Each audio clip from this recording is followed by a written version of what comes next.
Every bone, every muscle, every ligament is said. His legendary status, the synapses in his head.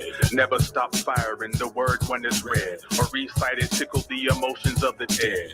Raise priest up, levitate the masses, ignite fire, elevate the class. Before you Google me, put on your crown and your glasses. Clarity, insight, cut like insights, illumine magi, rise like kites. Traverse the Milky Way on cold winter nights. As Pluto returns, Babylon burns like a torch touching gas, leaving dust in a urn. And from these ashes and titan clashes, a new world emerges in utopian fashion. A golden age spoken of by an old sage, whose signature is cryptic on the epoch's page. Stamped and sealed, the world to come, a path is laid. Over weathered souls dance and sing in the parade, whether labeled indigenous or a former slave. A feast is prepared, make thy presence made. I am that I am, legendary. I am that I am, legendary. I am that I am, legendary. I am that I am, legendary. Melusine, melanine, cortisol, adrenaline, mixed with compressed cold forms a diamine. My mind all in all is mental. Rogues and robes try to raid this temple. Devils unmasked, pointing blocks at their temple. The global reset will be awful monumental. The weak separated from the tear, I swear. Those who ain't sincere had best beware. Those who try to taint this hair shall end the clear. For all to see, this I foresee, whether written English, Arabic, or Farsi. The legs understand while on top I overbe. I am that I am, legendary. I am that I am, legendary.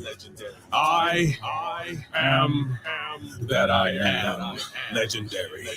I am that I am, legendary.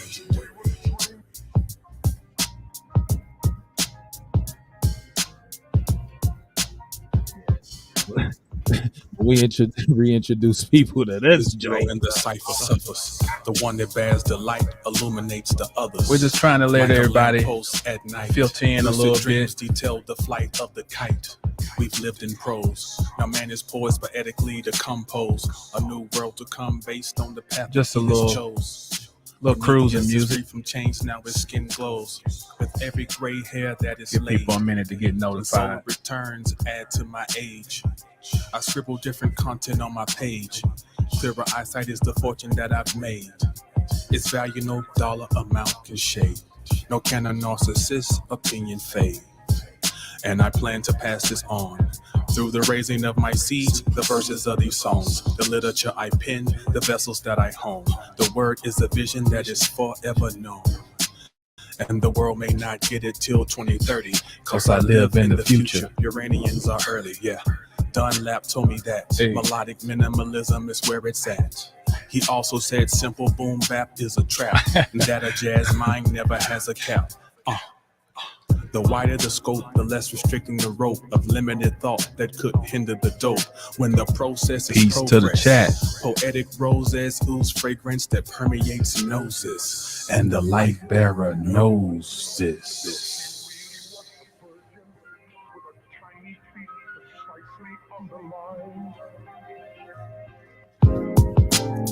We'd like to officially welcome you into the Aquarian age. And we are the sound that will guide you into the future. On behalf of Dap Dunlap, I am the Word. And we are Think Music.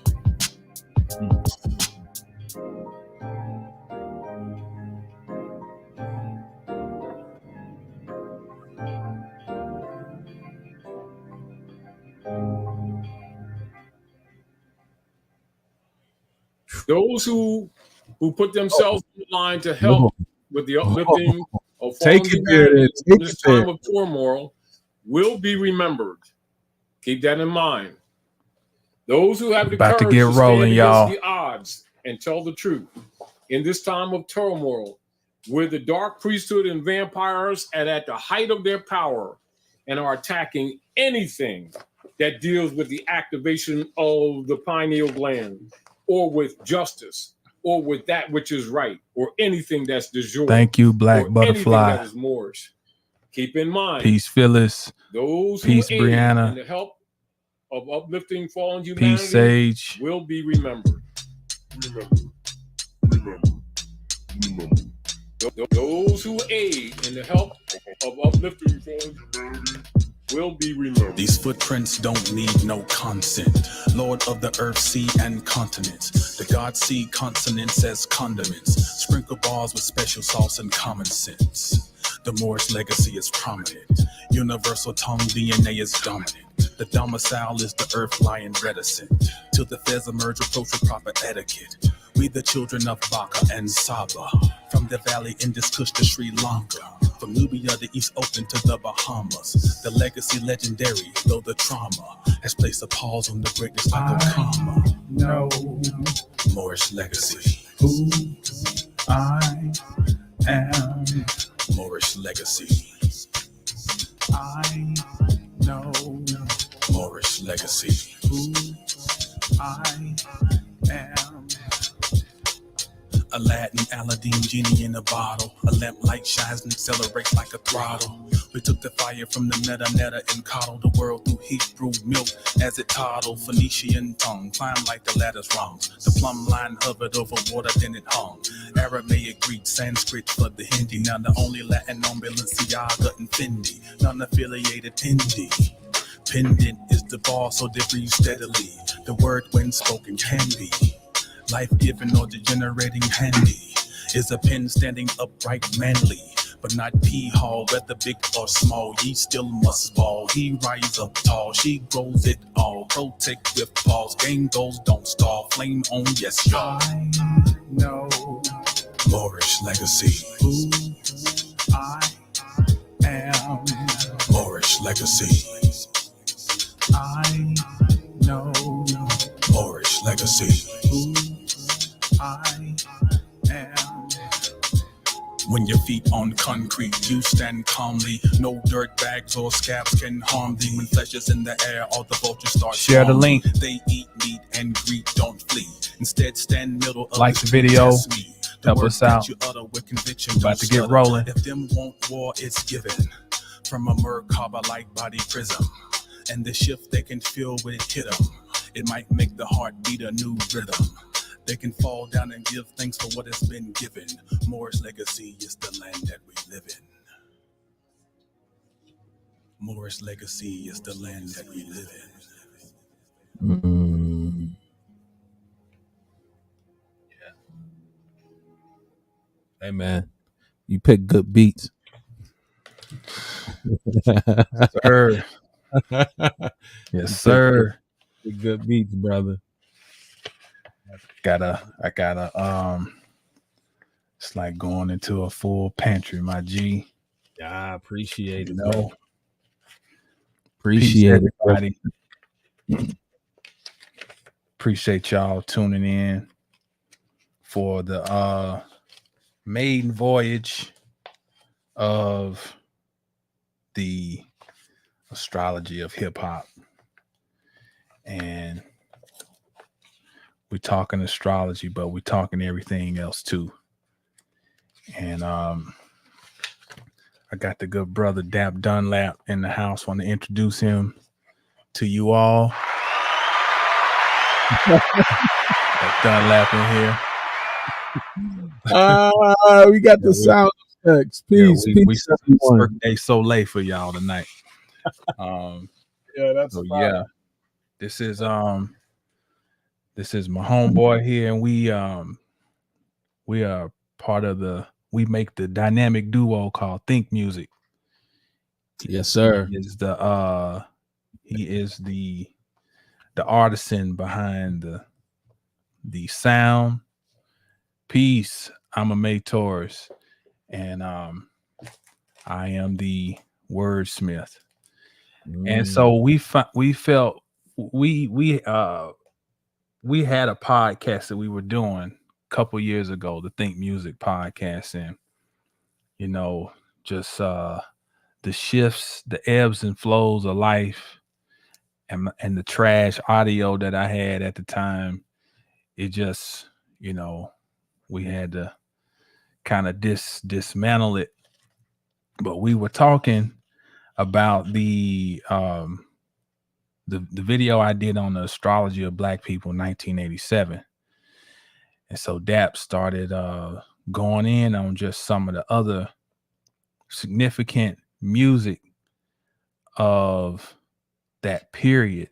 And it was like, yeah, that would be a cool discussion to kind of center it around the hip hop influence relative to the astrology and tying in other things that have happened. And of course, this is not going to be exhaustive because, you know, we didn't do a major thesis on this or anything, but it's a discussion.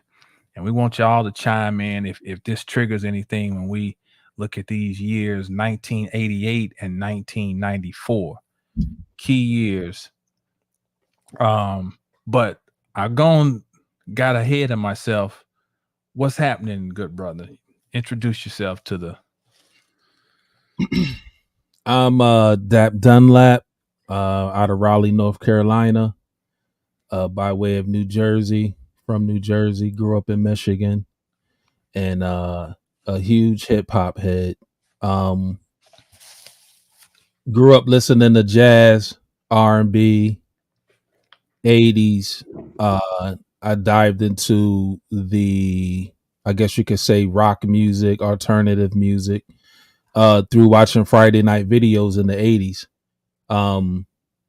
So I feel like I have a decent amount of music knowledge per se.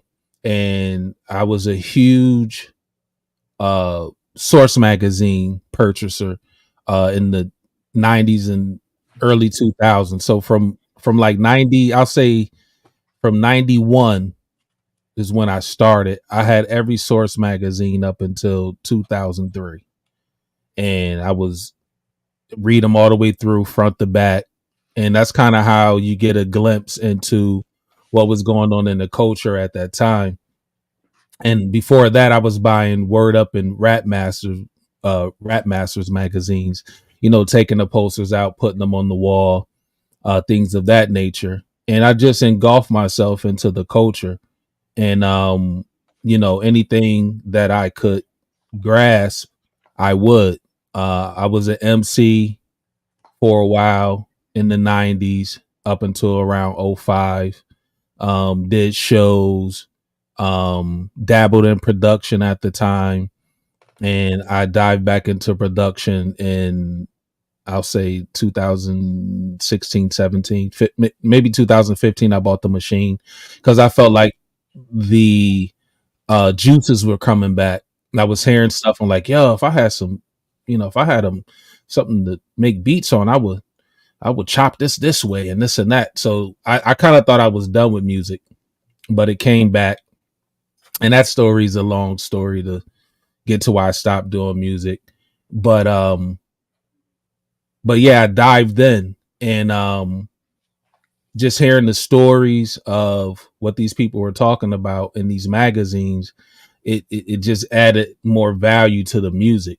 And yeah, so, you know, that's me. I'm not as much into, I still listen to hip hop, more underground hip hop, but I still, you know, check out Hip Hop DX and stuff, just kind of perusing around, seeing what's going on in the culture. But I'm not fully in it as I once was, you know, during that time. So yeah, that's a part of my background. And you know, I met this brother probably 5 years ago now, 2000, 6 years ago. Yep, 6 years ago. And you know, he migrated to the music. Met him through my wife. She sent me one of his videos, and I checked it out, and we switched emails, phone numbers rather, and you know, been rocking ever since. Tapping into the music, you know, we have projects out and things like that on Bandcamp. So, yeah. That's me. I'm a Leo. Yes, sir. Leo. Yeah, man. Well, I appreciate you joining in this evening. I'm For trying sure. to find my notes Thanks. I had for the last time. What you say? I was saying thanks, Black Butterfly. Yeah, the collection was ill. Like I had 2 rows in the big ass uh little plastic container joints. I forget what they call them, but yeah, the collection was crazy. I had all the classic covers, everything. Kept them in pristine condition too. Like it was a lot. So we were on the phone and we were Mhm. talking about the year 1988. Mhm. And so for everyone who follows the channel, I touched on 87, 88 in the first installment of the Astrology of Black People. I also touched on 88 and 94 when I did the video on Jupiter in Gemini. And I revisited that when we were on the phone. Jupiter deals with law. Jupiter deals with fairness. It deals with abundance. It deals with expansion. It enlarges. Um, some people like to associate luck. I don't like using the word luck with, but prosperity. Jupiter is also dealing with higher knowledge, higher education, also religious institutions, newspapers, periodicals. That's Jupiter. Jupiter in Sagittarius. So when Jupiter is in Gemini, it is in the sign opposite that which it rules. So Jupiter in Gemini is said to be in its detriment, meaning it's in exile. It's as far away from home as it can be. So that means it's forced to think outside of its normal nature. Well, when we see Jupiter go into Gemini, we see things shake up. And in 1988, Jupiter is in Gemini. Now, at that time, and let me just say this too, just a Sagittarius in plain language, the teacher, Gemini, the student. So when Jupiter comes down into Gemini, it's the student going back to school.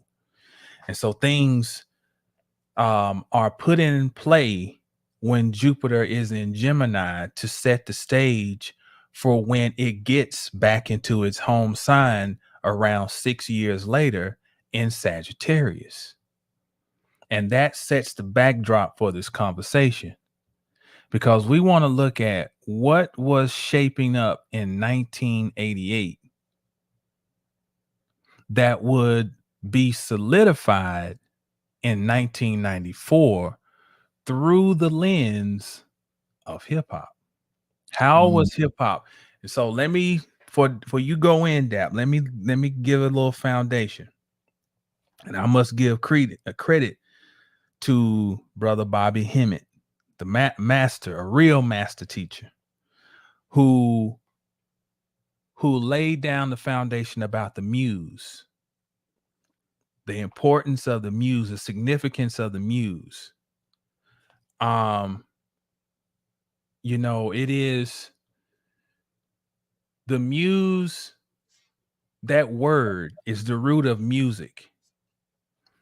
Um, and the word music and muse tie back to the root men, men, as in mental. The root men means to stir the mind. So music basically means the mind. And so, how is music used? And then the fact to shift a reality in the world. And when we're talking the world, we're not talking about the US, we're talking globally. What happens with and I'm going to say this term, You all had to catch up with the Moors in America, called black people. Mm-hmm. What happens with those people affects the world. Everything we do here reverberates throughout the world. You know, people, the artists from 88 are touring over in Europe right now, loving them. Yes, You know? 100%. So we want to look at what was the role that music might have played in shaping the landscape. And a final thing, I want you all to look into the goddess Thesis, or Themis. Is her name Themis? Dang, I had it written down. Oh, dang it. What is her name? Her name is, I think it's here we go. Her name is Themis. And from Themis, we get the term thesis. Now, in its original sense, let me give you what thesis means, because we think about a thesis like at school. You know, I'm going to do my dissertation and I got to submit my the I have to have a thesis that I'm going to have to defend. Okay, which is a perspective, an educated guess that I'm going to defend. Well, in the true essence of the word, this is what thesis means. Originally, and this is coming from Oxford Unabridged Dictionary, originally and properly, according to ancient writers, the setting down of the foot or lowering of the hand in beating time. Oh, they've got a good time signature. Mm. And hence the stress or ictus, the stress syllable of a foot in a verse. Listen, the stressed syllable of the foot in a verse. All right. A stressed note in music. What is this talking about? The original meaning of thesis is rhythm. Rhythm and cadence and balance. And if that's what the all hip hop is dealing with, rhythm, cadence, and balance. Every aspect, even the dress, there's a rhythm, a cadence, a balance. The way you walk, a rhythm, a cadence, a balance. The MC has a rhythm, a cadence, a balance. The producer, a rhythm, a cadence, a balance. And all these different percussions are overlapping and intertwining to form this music and this culture. Mm. How was that goddess energy, which ties back to Venus, which ties back to Hathor, which is the template for Columbia, which is the Statue of Liberty? How did this goddess energy get tapped into to move the collective through the muse and through the melanin, which infuses the energy into the muse to drive a new reality? My brother, there you go. 1988. 1988. Okay. We have, that is arguably one of the best release years in hip hop history. A lot of those albums went on to become what we would consider classics. So I'm going to look at some of these albums and name them. Now, this list I'm coming from it's not an exhaustive list, but it has a lot of the main albums we will remember. And if you guys, if I don't name an album or something like that, feel free to put an album in the chat. A hip hop album in the chat. So we got and this is also, remember, they say that around 1989, 88, 89, 90 is when hip hop started going to the West Coast. So what me and Jamal was talking about was we started paying attention to the album titles of these artists from the West Coast and from the East Coast. We know in the East Coast, it was a lot of NOI, Nation of Islam, 5% understanding, quote unquote consciousness on that side. On the West Coast, they were dealing with the police brutality of the time, and the Bloods and the Crips, the gang culture. So with this transition, we'll begin to see through some of the album titles what people were thinking on the West Coast and what people were thinking on the East Coast, Yeah. and how the music like transcended what was going on in real time. So we have Public Enemy. It takes a nation of millions to hold us back. Now we remember that album. We remember Rebel Without a Pause, Bring the Noise, Don't Believe the Hype, Black Still in the Hour of Chaos. And what was the other? Oh, Night. I'm trying to think, was Night of the Living Bassheads on that album. But Public Enemy at that time, PE, Chuck D, he was I believe for me at that time, he was the top of the line of black nationalism in a sense. That was like around the first time I started hearing excerpts of Minister Farrakhan on tape. They had pieces of his lectures in their music, or in like if you listen to the whole album, it might have been like what do you call it, interlude. So you got Nations of Millions, then you have, I'm sorry, you got Ultramagnetic MCs, Critical Beatdown. In that group, some of y'all may remember Kool Keith. He had a unique rhyming style. The production was amazing for that time, and it was a critically acclaimed album back in 1988. And he's still dropping music now. He goes by Black Elvis, but he yeah, bro, he puts on like this. He puts this rubber. He got this some type of, not a mask, but like some type of wig he puts on. Back in the day, he was bugged out. But you had Ultramagnetic MC's Critical Breakdown. Then you had the classic Great Adventures of Slick Rick.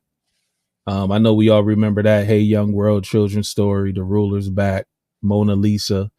And Slick Rick was like one of the first detailed storytellers in hip hop at that time. A lot of people claim that Rick is the first person that really helped them push their pen as far as storytelling. Okay, And, hold on. Can I interrupt? Can I? Yeah. Was Slick Rick a plant? Was Slick Rick a plant? Well, Slick Rick is he's from the UK, right? UK. Yep, he's from the UK, and he see the thing with that is like, I ain't trying to break you, but nah, because it's like we was having this conversation earlier. It was like you don't want to believe guys are a plant. Like you want to think it's organic. You want to think, but it's like it's possible. But I'm not really sure, man. I'm not really sure. We know he got in trouble. He shot his cousin or something like that and went to jail. He spent some time behind bars. He dropped an album called Behind Bars also, I want to say around 94. But his storytelling was top notch. And he was a little raunchy and a little conscious, because Hey Young World was conscious. Then you had that song where something like Little Indian or something. I know that was like a little raunchy. And and he kind of took on that UK persona too. He would call people crumbs and all of that type of stuff. Like he was a little wild. But I like Slick Rick. I thought he could spit. Come to find out, him and his DJ did the production on that album. So, he had a good ear for beats.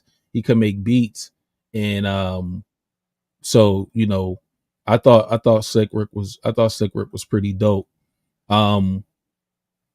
And then he also started the Kango crew, which brought us Dana Dane. And then, Dana Dane had a hit with Nightmares. So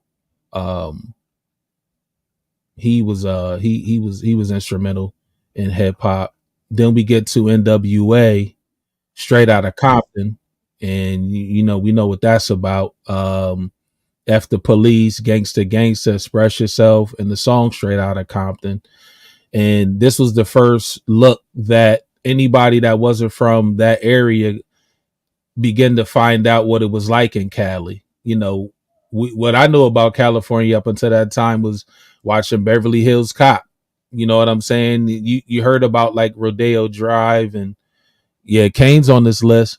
You heard about, Rodeo Drive and the nice parts, about Hollywood. You watching lifestyles of the rich and famous.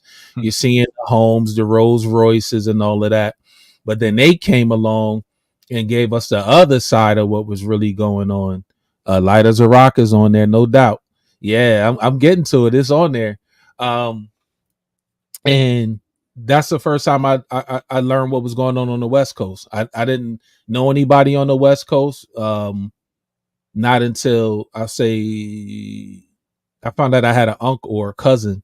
He was old. He was an older gentleman. He was in the Army, and he was retired and came to visit New Jersey. And that was the first time I found out I had family. And he lived in Oakland, and he was trying to talk my mom into us moving out there. And by now I'm hearing a little bit of the music. I'm thinking everything out there, pow, pow, bang, bang. I'm like, in the back of my mind, I'm like, nah, I don't know, Mom. And then my mom at that time, she wasn't ready to leave New Jersey and the East Coast and all of that. So we didn't make that move. Then we get to, and like I said, peep the album title, Straight Outta Compton, Great Adventures of Slick Rick. That storytelling, critical beat down. That was pure hip hop boom bap for you. And then it takes a nation of millions to hold us back, which gets into, your quote unquote black nationalism. Then we get into Follow the Leader. So we know Rakim was 5%. He represent the star and the 7 and the crescent. And he would drop wisdom in his bars. And on that album, you got Microphone Fiend, Follow the Leader, Lyrics of Fury, and Musical Massacre. And listening to interviews and reading up on Rakim, his brother was in a group called I want to say Orange Crush. He played instruments, and he was in a group back in the day along with Andre Harrell, who was in a group called Dr. Jekyll and Mr. Hyde. Before he became an executive, he was in that group. And Rakim's brother, so for those that don't know, hip hop didn't start off through samples. Hip hop started off with instrumentalists making the beats. So all that early Fat Boys and Run DMC, Run DMC was using drums. They wasn't even really using drum breaks back then. They was tapping out they were tapping out their beats. And if you remember Run DMC's first album, their self-titled album, it was just all drums and Jam Master Jay scratching. And it wasn't until their second album where they started sampling a little more with the King of Rock album. They started sampling a little more. But early hip hop, they weren't really sampling. They had musicians maybe replaying music, but they weren't actually sampling. There were sample machines out, but they were really expensive. And then you didn't have the sample time that you do now. It wouldn't be until the late 80s where producers were starting to get their hands on machines and start making beats with samples and break beats and such. So yeah. So we get Eric B. and Rakim 88 after their classic album. And Rakim got a lie. He was vicious with the mic, and he was dropping that knowledge in his content, in his lyrical content. And he's one of the greatest of all times. Big Daddy Kane, long live the Kane. And the other thing about this too, and me and Jamal had a conversation about this. So I'm like, what, 13, 12, 13 or something listening to this music at the time. And like Kane's first album, he was 18, 19 years old. And when I got older and then began to look back on these artists and how old they were, the pen that this guy had at this age is amazing. It makes me think, and if you could remind me, brother, the lady that said our generation would be the one, and I know she said that started in like maybe 73, where it would be 71, right? So I think so. Kane and them would probably be right at they're probably like 68, 69 when they were born. So they're coming like they're right there at that hub where that lady said this new generation will come online, kind of like the unknown generation. And these guys were born with a pen. I mean, Kane was writing this stuff at 18, 19 years old. And honestly, a little bit before that, because he was running around with Biz Markie as his hype man and freestyling with him doing shows in 86. So his pen was immaculate, in my opinion. Kane was my favorite. So not to get off track, but my favorite rappers is Run, Kane, KRS-One, and Redman. And then my fifth, I can't choose between Black Thought, Lupe Fiasco, Ghostface, and Common. So I deal with lyricists. And so Kane, he drops Long Live the Kane. We get the classic song, Ain't No Half Step, and we all know that. Set It Off, Raw, and Long Live the Kane. That's that title in itself is like, I'm here. He was 5% also. And he was dropping jewels, especially on the second album. It's a Big Daddy thing. He was dropping some 5% information in that album also. So let me interject something here. That's just about the lyricism that in 88, Jupiter is in Gemini. Now just think about the archetypes. Jupiter expands when Mercury, Gemini is the realm of Mercury, and Mercury deals with writing, communication, speaking, and a Mercury has the ability to move through all realms. So in 88, it would make sense that the supreme lyricist and this lyrical depth would be prevalent. And I want to, when we get later on in the conversation, it just came in my mind. I'm wondering, was there a recognition of potential between 86 and 88 in this music that had to be it had to be brought under control? So my bad. I want to remember in 86, that's when Run DMC drops Raising Hell. Raising Hell goes off the charts sale wise. I don't know the actual numbers, but it went a few times platinum. So you got It's Tricky on there, Peter Piper, My Adidas, and I think that was and then also at that time, some of y'all may know the story.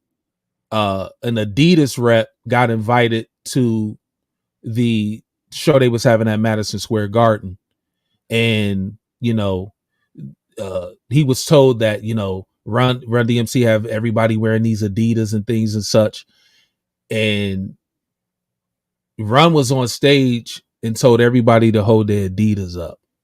So everybody took one shoe off and held it in the air, and the rep seen that, and that's how Run DMC became the first hip hop group to sign a deal with a sneaker brand. They signed for $1 million. And Mm. it's funny because when you watch Crush Groove and he's on the phone with the rep and he's like, yo, let me get a pair of shell toes. I need white and black, black and white, white and red. Like he's just naming all this stuff to the rep. So that was funny. But they're the first group to sign a deal with a brand company and hip hop, a sneaker deal. Moving on, we get Boogie Down Productions, By Any Means Necessary. So in '86, Boogie Down Productions dropped Criminal Minded. KRS-One was more, I'm not gonna say he was a gangster rapper, but if you listen to that album, it had a little more street content on it. He had a song called 9mm, and what happened was DJ Scott LaRock was murdered, and he was murdered going to handle some, and I'm paraphrasing here, but he was murdered handling some business for D Nice, and D Nice had a situation, and Scott LaRock went to go check in on it, and he was murdered. After that, KRS-One became more conscious in his music, and this is when you get By Any Means Necessary. Now on the album cover, if you remember, he's holding a Uzi. So on the East Coast, you had black nationalism, and then you had quote, / consciousness together. So you will put Chuck D, KRS, and that, on the same side. Then you will put Kane, Rakim more on the, positive, giving you the 5% nation information. And so you had songs like My Philosophy, Stop the Violence, You Slip, and I'm Still Number One from KRS-One. He had switched his whole thing when Scott LaRock passed away, and like I said, became more conscious. So he dropped that album. Yeah, he dropped Criminal Minded, and then Scott LaRock was murdered shortly after that. And Scott LaRock, as I heard in some old interviews, they were trying to establish like their own record label and things of that nature too. Scott was more, he was the DJ, but he also he understood the business side, and that's what he was trying to do before he passed away. Then we get EPMD, Strictly Business. So Strictly Business, you look at that and you think, they're about their paper at that time. And so we know Strictly Business, you got to chill, get off the bandwagon and let the funk flow. EPMD was getting a lot of pushback when they first came out because people said they sounded like Rakim. So they're one of the first hip hop groups that every album they drop up, I say like their first 5 albums, they all went gold. So they had a great fan base, and Eric and Parrish Making Dollars was, they was vicious on the mic. And you get Strictly Business, and I'm trying to look at these titles, metaphysically of like, what does this really mean, tying it in with the astrology of the time. Like, Well, I want to add in something that Gemini is also commerce. So the 3 C's is communication, it is commuting, and it's commerce.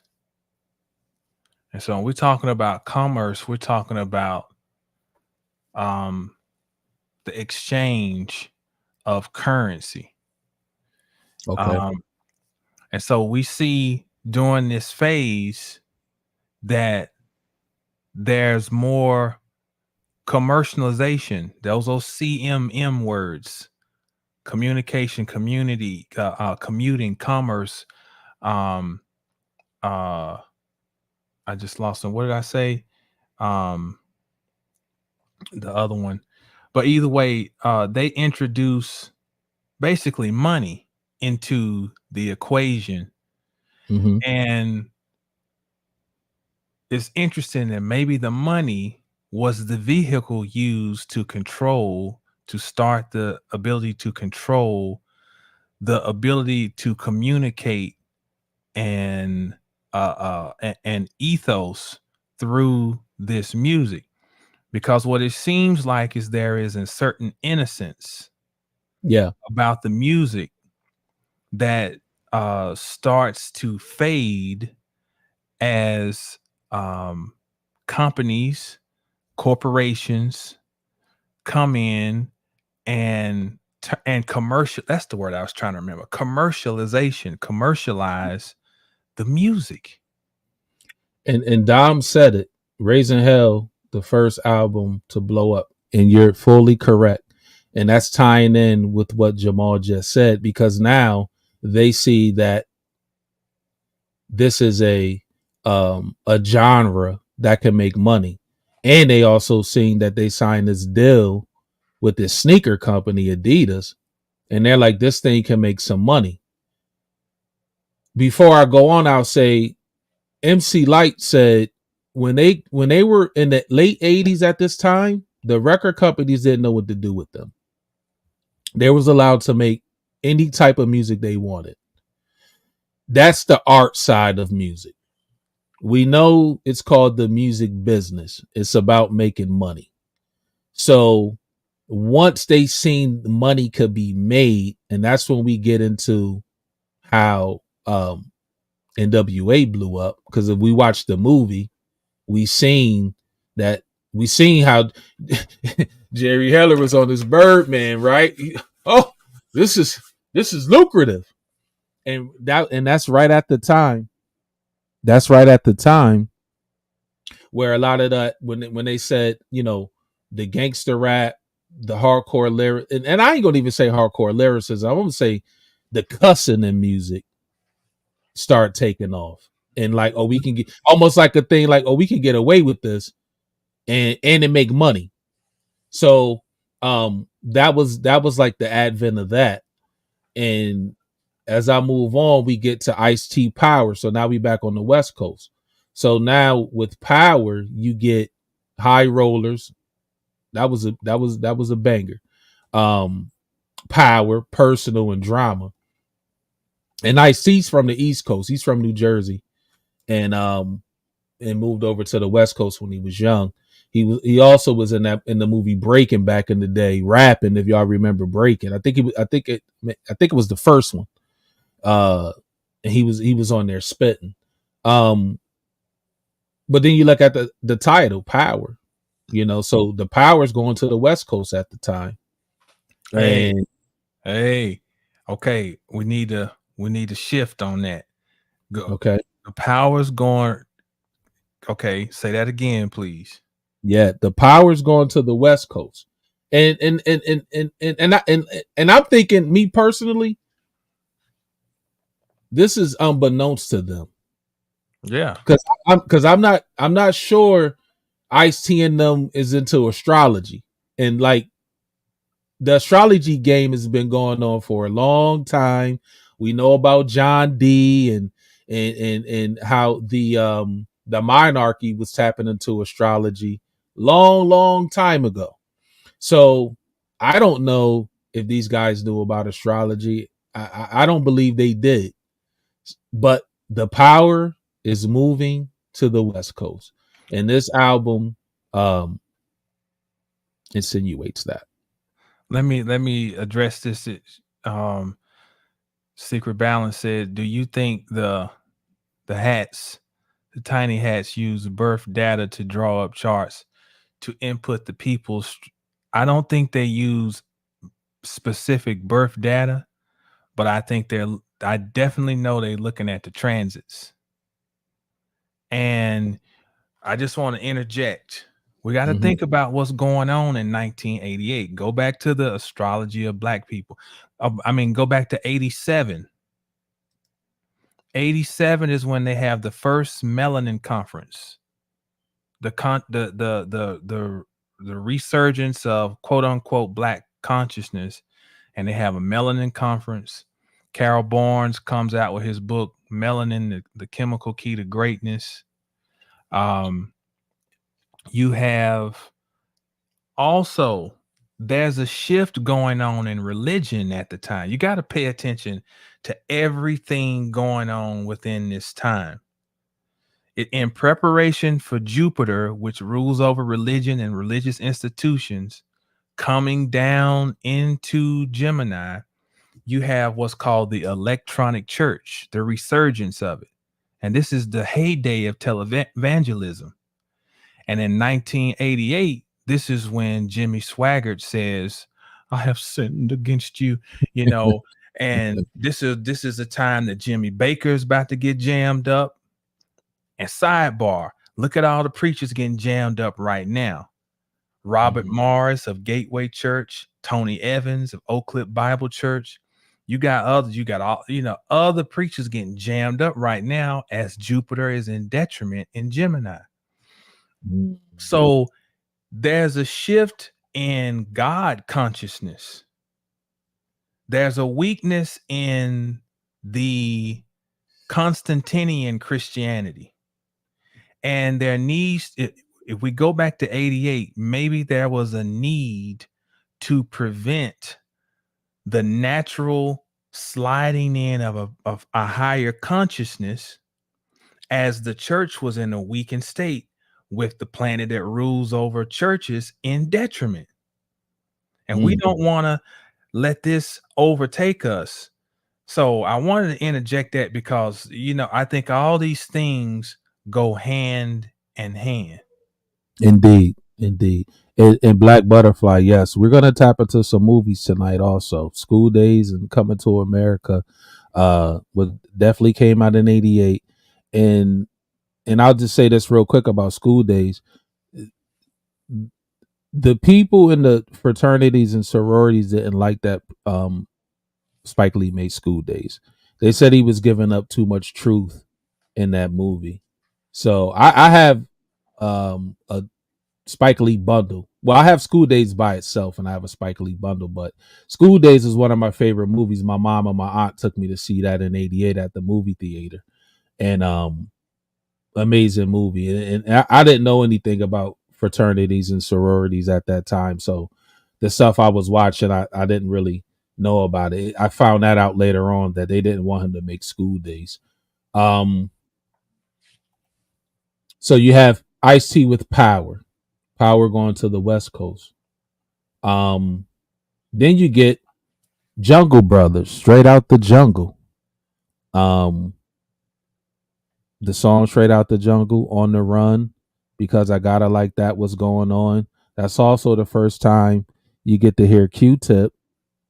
And they were also a part of the Native Tongues, which, excuse me. Keep going, Dap. I'll be right back. They were also a part of the Native Tongues, and the Native Tongues, Q-Tip and them, they were part of African Bambaata's movement, Zulu Nation. And if you remember some of Tribe Called Quest music, you will hear Q-Tip saying Zulu Nation on some of his songs, and talking about that. And with the astrology of things changing, you get this title Straight Out the Jungle.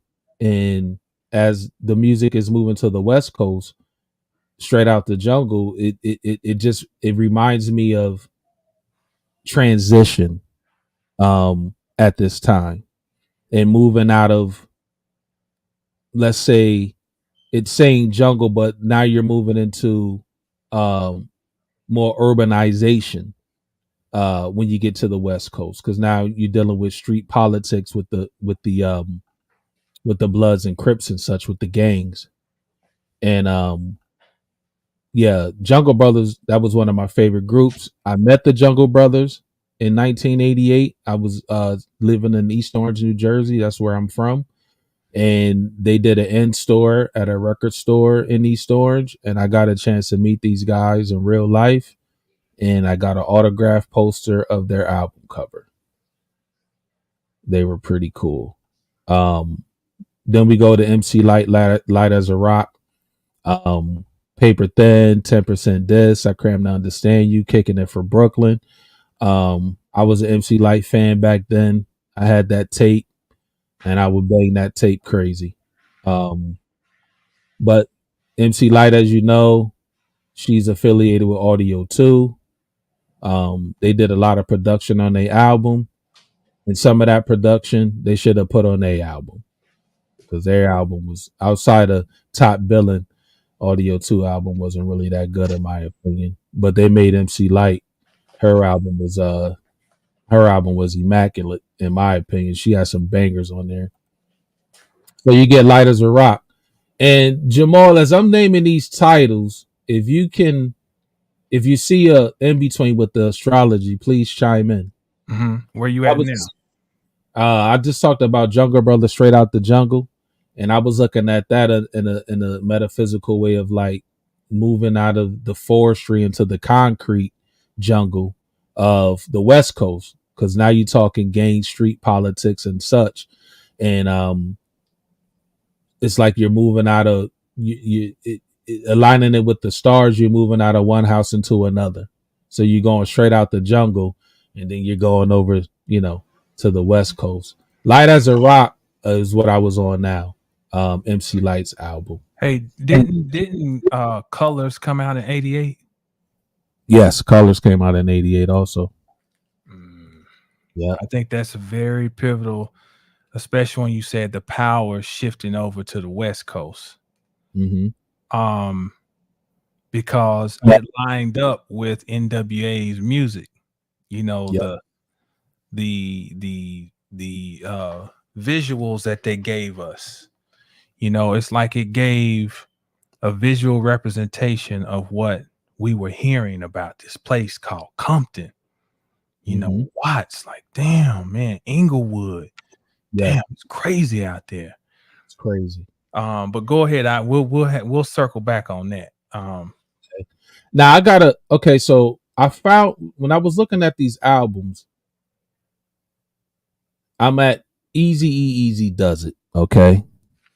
Now we know Easy was an executive. He didn't write his raps. And if you watch the movie, we knew this back in the day, just reading magazines, because they was talking about it in the Source mag and other magazines of the time. Rap masters, and they used to have to punch him in almost line for line for him he couldn't like say a rhyme all the way through. But this album had Boys in the Hood classic, Easy Does It, Easier Said Than Done, and We Want Easy. Album was a banger. You know what I mean? In my opinion, this album was a banger. Now, Jamal, if you could, on your side, because I don't know if you could do a share screen while I scroll through these albums, there's a skull and crossbones on this Easy Does It album. And I can't make out what it says fully, but it says this is, and it looked like it says IB place to affix the stamp. And it looked like that same skull and crossbones that Skull and Bones used for the fraternity at Yale. But I thought that was kind of wild to be on this album. And it's a wink that the shift is happening over here. Right. I'm trying to find a big enough picture where it'll show up when I see it, but it's that's wild, right? Yeah. And we ain't paying attention to none of that at the time. We don't know what we even looking at. No clue, bro. We thinking pirate. Oh, they got the pirate flag in the back. But it looked like the same skull and crossbones that they used for the fraternity at Yale.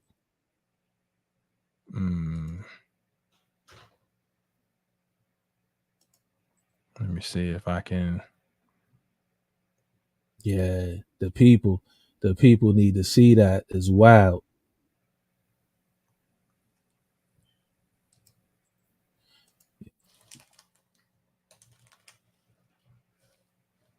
Is it showing? Yeah, I see it. Yep. So in that right corner, everyone, you'll see the skull and crossbones behind MC Ren's head. Yep. Yeah, you just can't. I can't make it bigger. I'm trying to find a way to. It's very funny. Can you Wow. click that large tab where it says large on the right under standard?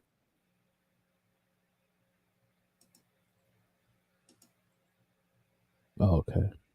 That's okay. That seems like that's And you what's know, it's funny. We were already programmed for that with the symbol on. Remember, they had the campaign in the early '80s with the, if you had that symbol on a product, you know, not to drink it or oh, the poison joint. yeah, and they were using the skull and the crossbone. Yep. Yep. For poison. Yep.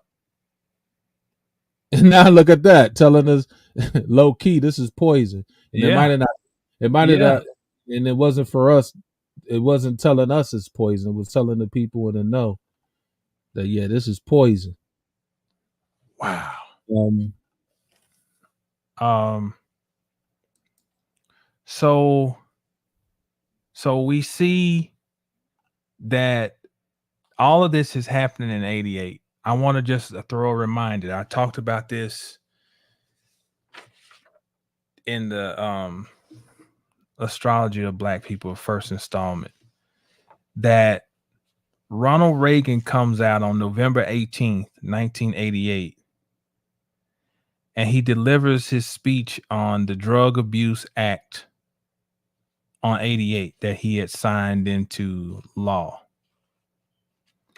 And at the time he speaks, Aries is rising and Mars is in Aries, okay. which, just to give everybody for context, Aries is the sign of war. And Mars is the ruler of Aries. He's the god of war. Mm-hmm. Not only do we have Mars there, we have Mars' sister, which is or Mars in Rome would be Aries in Greece. And so Aries' sister is Eris, the goddess of discordia. She is also in Aries because she's been there for hundreds of years. No, not hundreds, but it takes her 586 years to move around the zodiac. So Aries stays in Aries for a long time. Okay. So we're talking decades. So at the time he makes the speech, the god of war is loaded up with weaponry, which means that his intent was they were going to war. Now, if we look at this, we'll think it's just a war on drugs. No, it's just like when Lyndon Johnson, when I come out with the series Astrology of Black People, the 1960s, this is the one you want to see. The 1960s, when Lyndon Johnson comes out with the war on poverty, that's a code. That's a war on a group of people. The New Deal. The New Deal, right? It's an extension of the New Deal. The New Deal was to take their inheritance. Okay. And then Lyndon Johnson comes in and doubles down by we will further attack these people. And his efforts are tripled down by Ronald Reagan. Mm-hmm. Reagan comes with the war on drugs. So what they say they're going to war on is what they're going to use as the weapon. They're going to use drugs as the weapon. Which gives us Iran Contra, Byway, Freeway Ricky Ross. We go. And the soundtrack to go with it. Yeah. And it's like when you look at the astrology, it's like, damn, like, and as you shared before, Nancy Reagan dealt with an astrologer. So they were in tune. John Quigley. And it's like, damn, like was this really like I come back to what I said earlier. Like you don't want to believe it's like connected like this, but this thing might have had like a universal connection because it's all lining up. Streets, music. Someone put in the chat. Someone put in the chat about when the Gulf War started in '91. This is all around the same time frame. A war, crack era is whining, and hip hop is rugged and raw. It's all at the same time, and so that's wild. And then these so like I said, the album titles, I'm looking at it metaphysically. Like, so now you get to In Control Volume 1 by Marley Marl. So it's like the East Coast is trying to hold on, and I'm just talking through album titles. They're trying to keep the quote unquote consciousness, while the West Coast is bringing the more street element. And this is just through the just remember, just listen to the album titles. So In Control, East Coast, we're in control. This is where you get the symphony and Dropping Science by Craig G and Simon Says and Live Motivator. Marley Marl was the producer for the album, not the album, sorry, for the record label Cold Chillin'. The Juice Crew, MC Shan, Biz Mark, Roxanne Shante, Craig G, Master Ace, Big Daddy Kane. I feel like I'm missing one. Well, those four were on the symphony. Later on, you get Granddaddy IU, but that was the main hub right there on the Cold Chillin' record label. And going back to Kane's album, in recent interviews or past interviews, Kane gave Marley all the records for his album. So Kane was pretty much dictating to Marley what he wanted to use off these records off his first album. So Kane is really the producer of his first album, but Marley got the credit, which we know how the music business go. Just a sidebar. Okay, I want to pivot. Okay, because we still got to cover 94. I want to pivot, and I wanted to go back to this. Okay. The statement that the power was shifting to the West Coast. Okay. Now, I want you to. I got some stuff I need to elaborate on that, and we need to shift. I think we got to go to the other part of the conversation we got into on the phone. It's like we got to go into the sports.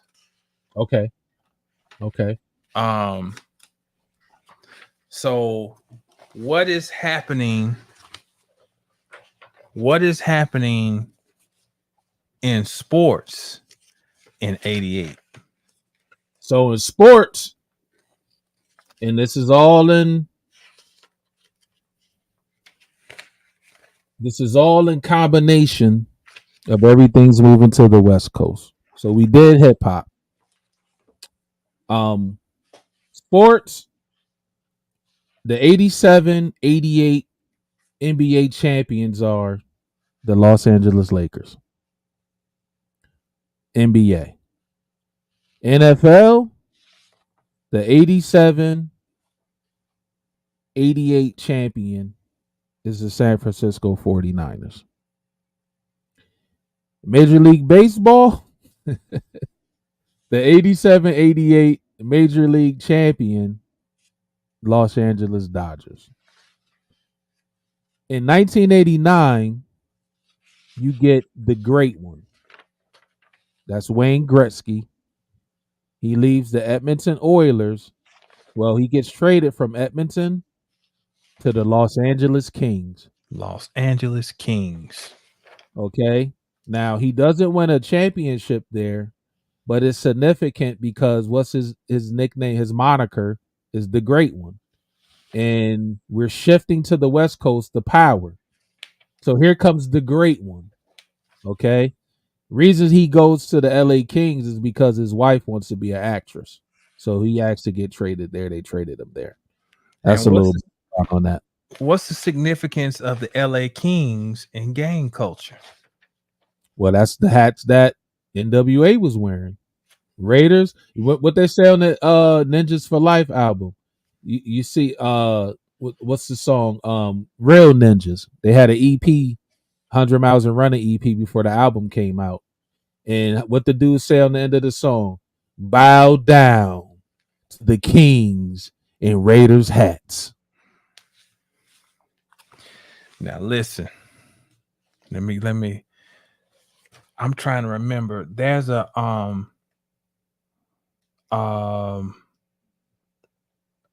J-Lo just did this movie on Netflix called Atlas. Yep. And her full name was it was Atlas Meru Shepherd. Atlas Meru Shepherd. Now, Atlas coincides with Venus, who is the goddess of the West. And a sidebar, the acronym of Atlas Meru Shepherd is AMS, which are the three Hebrew mother letters, Aleph, Mem, Shin. They work in their magic, okay? And she comes in as she's taking on the role of the goddess. And she has to kill two black men. One is the villain and one sacrifices himself. This is Christ on Calvary, the center pillar of the tree of life. She would be that, the Shekinah, and then you have the thief who repented, and then you had the one that's on the right. Then you had the thief who stayed true to the game all the way to the end. So they juxtapose this and made so that is alluding to the West. All right, that's just a sidebar. But listen to this. In the Book of the Dead, this is coming from Budge's Book of the Dead. Manu is the name given to the region where the sun sets, which is believed to be exactly opposite to the district of Becca.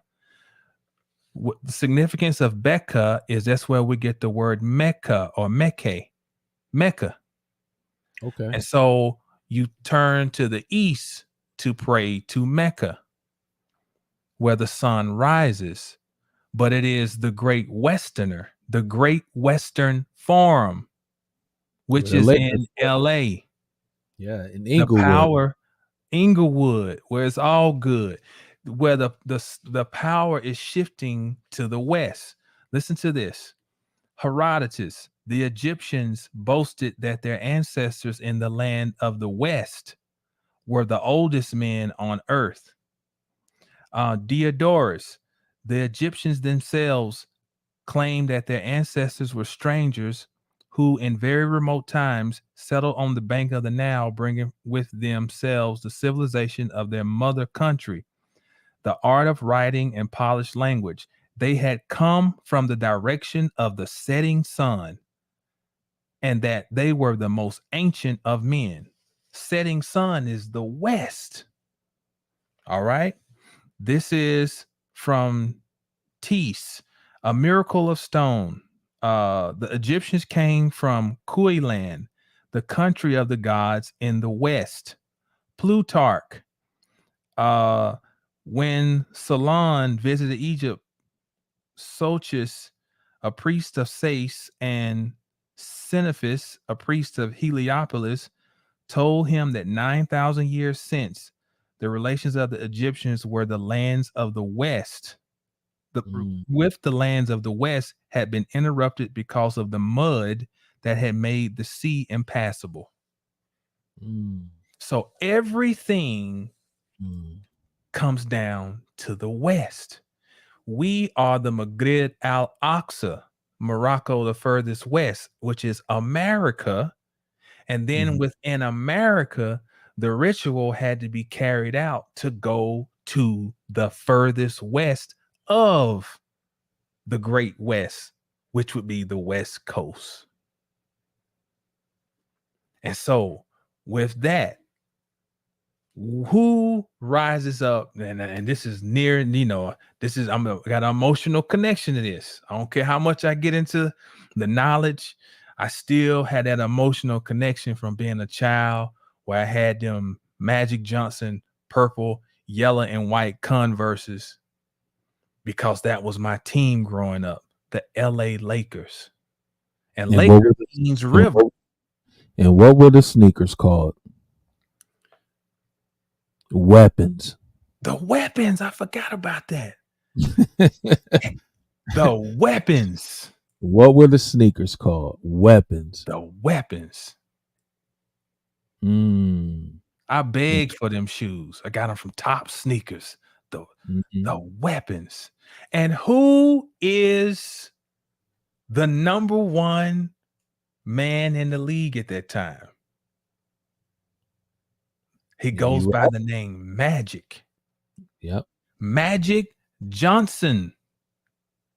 As Bobby Hemmett would say, tallywhacker. Yeah. The Johnson. The Johnson. So that and Osiris is called the Great Westerner. Mm-hmm.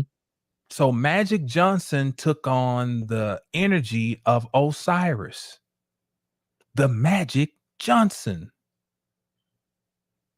He became the Christ, 32, and then they had to sacrifice him. Mm-hmm. And they sacrificed his phallus, because what they said was his demise had to come with his usage of his phallus, supposedly. I don't think Magic ever been sick. Nah, don't look like it. But they knew in our psyche, they learned from the 60s to give us messiahs and then sacrifice them. Yes. Because we put all our hope. What's that? Yep. I said some of us still waiting on the Messiah. Still waiting on the Messiah. But my bad. Can you go in on the just go, on the west further expounding. Well, do you want to tap into some of the movies? Yeah. Okay. So and like he said, there's more hip hop albums that drop, and if you want to pull up the albums that released that year and look at the album titles and juxtapose to this conversation, and just look at what these songs are called. Like, one off the top of my head is like King T album Act a Fool. And I was telling Jamal, I'm like, if you look at the album cover, Act a Fool, there's a guy on there holding a 12 gauge walking down the street, and he looked like a zombie holding his 12 gauge. And you got Too Short, Life's Too Short. You know what I'm saying? So the West Coast was beginning to have the culture. And when you look at some of the movies that came out, one that ring your bell was Hellraiser 2. Mm-hmm. Yeah. So 88 you had, and when I was looking at these, we was on the phone for a minute just bugging off some of these movies that dropped. Like, and all of them weren't popular. This is a list of every movie that came out throughout the year. So they have them by months. And I don't know with the astrology, some of these movies dropping in January, February, or what have you, have any validity, but some of the titles are so let's go with the highest grossing films of 88. You had Rain Man at number 1. You had Who Framed Roger Rabbit at number 2. Coming to America at 3. Big at 4. That was a Tom Hanks movie when he was a kid. Twins with Danny DeVito and Arnold Schwarzenegger at 5. Crocodile Dundee from the Land Under. Crocodile Dundee 2 rather at 6. Die Hard at 7. Naked Gun at 8. Cocktail at 9, and Beetlejuice at 10. And so you look at Beetlejuice, and in your opinion, Jamal, what would Beetlejuice be dealing in this time frame? Key movie, because hold on, I'm trying to pull a chart for January 1st, 1988. But I think Beetlejuice is the key movie because at this time we have Pluto in Scorpio. That's the generation. It has already been in Scorpio since like 88. I mean 84, 83, 84, somewhere in there is when Pluto first entered Scorpio. And the significance of that is that that was the first Freddy Krueger movie in 84 too. It's ironic ironic that comes in together. Yeah. So this is the horror movie. You know, the 88 is the golden era, I think, of horror movies. Now I know you got 70s, what you got? What's the little girl? Exorcist. Yep. You know, that's a cult favorite, but the 80s with we talked about it, Jason and Friday 13th and Freddy Krueger and Pinhead with a sprinkle in a Michael Myers.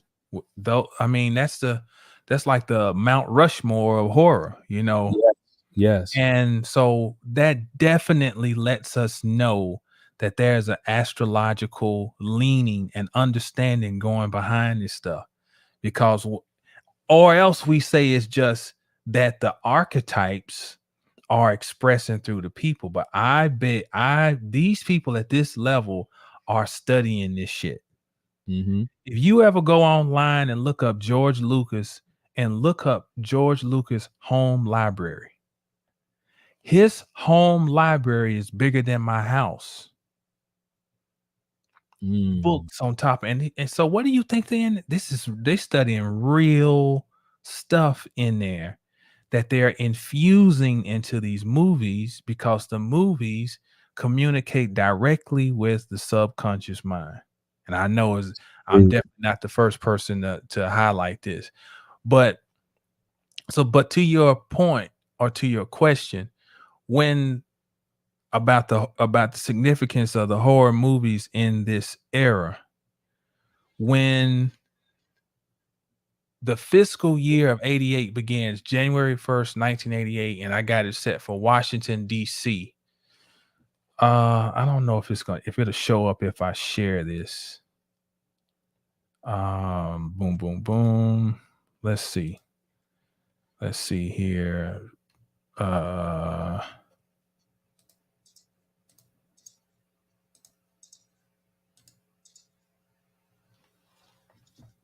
Are you seeing this chart? Yes. Okay, okay, you still see it? Yep. Okay. So can you see the cursor? Yes. Okay, so you see here's Pluto here at 12 degrees of Scorpio. Okay. Now, both rulers of Scorpio are in their domicile when the year starts. Here is Mars. He's the traditional ruler of Scorpio. And we have Pluto, the modern ruler of Scorpio. And Mars is in a quincunx with, see the green one up here? Yes. That's Chiron. So Chiron is in Gemini. So this is mental illness. Wow. Because Chiron's the wound, it's in Gemini. Mars is in Scorpio. Mars is Charles Manson has Mars in Scorpio. Mars in Scorpio can be very compulsive, controlling. in its negative expression. It doesn't. And that's not a 100%. But on the negative side of its expression, it can be Charles Manson is the archetype to show the worst of Mars and Scorpio. And so it is Quincunx, Chiron, and Gemini. So these horror movies and even Beetlejuice is tapping into, I think, like when the whole sickness thing jumped off like 4 years ago, like Aline Bay and Panic did like a 10-hour thing where they talked about Beetlejuice, and so go watch that. But this energy is what is afoot at the start of the year, and you got Pluto here, 12 degrees of Scorpio, and it's squaring Lilith at 15 degrees of Leo. And so this is intense will, because Pluto can victimize. Pluto is the energy of SA, and I'm using that because you can't say, I'm sure y'all know what SA is. In the mythology, Pluto overpowers Persephone, and so you have this squaring Lilith, which is that the feminine energy that refuses to be overtaken. So you got this clash right here, and they're in a T square with Venus down here. So this is the energy of, we got to look at essays in 1988. Was there a rise in that in 1988? So I probably went off the No, that was good, deep end. because when you look at it by the months these movies come out, you have in February Serpent and the Rainbow, and that's Wes Craven. Wes Craven, this guy has to be he has to be tied in with something, bro, on a deeper level, because he's the creator of Freddy Krueger. He directed Serpent and the Rainbow. I want to say he wrote and directed the movie 976 Evil. And he, I don't know much about him. I haven't did a deep dive on Wes Craven, but he was one of their go-to guys for that genre. And so you have the Serpent and the Rainbow dropping in February. School Days drops in February. We know about that. That's the fraternity. This is so watching School Days. I didn't know anything about like the paper bag test and all of that stuff. Like I didn't know anything at that time about what he was talking about in that movie, because when they did the scene where the dark skinned girls was that musical where the dark skinned girls and the light skinned girls was what was that song called? I know it has something to do with hair. And I didn't know there was a paper bag test to get in sororities back in the day, like certain sororities. Maybe I want to say what's the green and pink one? AKA. Is that, yeah. So that's like I'm looking at the stuff and I'm like, like what's going on? It wasn't until later on that I got some understanding on that. You have Action Jackson with Carl Weathers. Rest easy to him. You got Shoot to Kill with Sidney Poitier and Tom Berenger. You got, peep this one, Alien from LA. Because these are, and this movie had the model Kathy Ireland in it. And I think sometime they put a little more truth in B movies because Oh it's yeah. so because we remember we was talking about the National Enquirer and how those stories like they sound so outlandish, but they really dropping a truth bomb Mm-hmm. in that newspaper. Mm-hmm. And I think so when you alien in LA and we're talking about the powers in LA, because now we know the music shifted there. All their three major sport teams won that 87, 88 year. Now we in the Hollywood movies. Hollywood is in Cali, so anything coming out of Hollywood is California, period. Mm-hmm. So and then you get, like you said earlier, you get the movie Colors, which now brings a visual to NWA. We see the police brutality in that movie. We see the gang culture in that movie. We see crazy ass Damon Wayans with that humping that rabbit in the record store. And that, like, we see what happens when you shot out. You know what I'm saying, on the drugs. So it's like, so you get that with Colors. You get Bloodsport with Jean-Claude Van Damme. Check this movie title out: Doom Asylum. Mm. Never heard of this movie, and this is like, everything that came out. So, and God Created Woman, Prison, and it's just like these titles are just off limits, and it's tying into, as you said before, what's going on with the West Coast being in power. In March, you get Beetlejuice drops in March. The Seventh Sign drops in April. With Demi Moore. Seventh Sign. It's very interesting. Yep. Above the Law with Steven Seagal.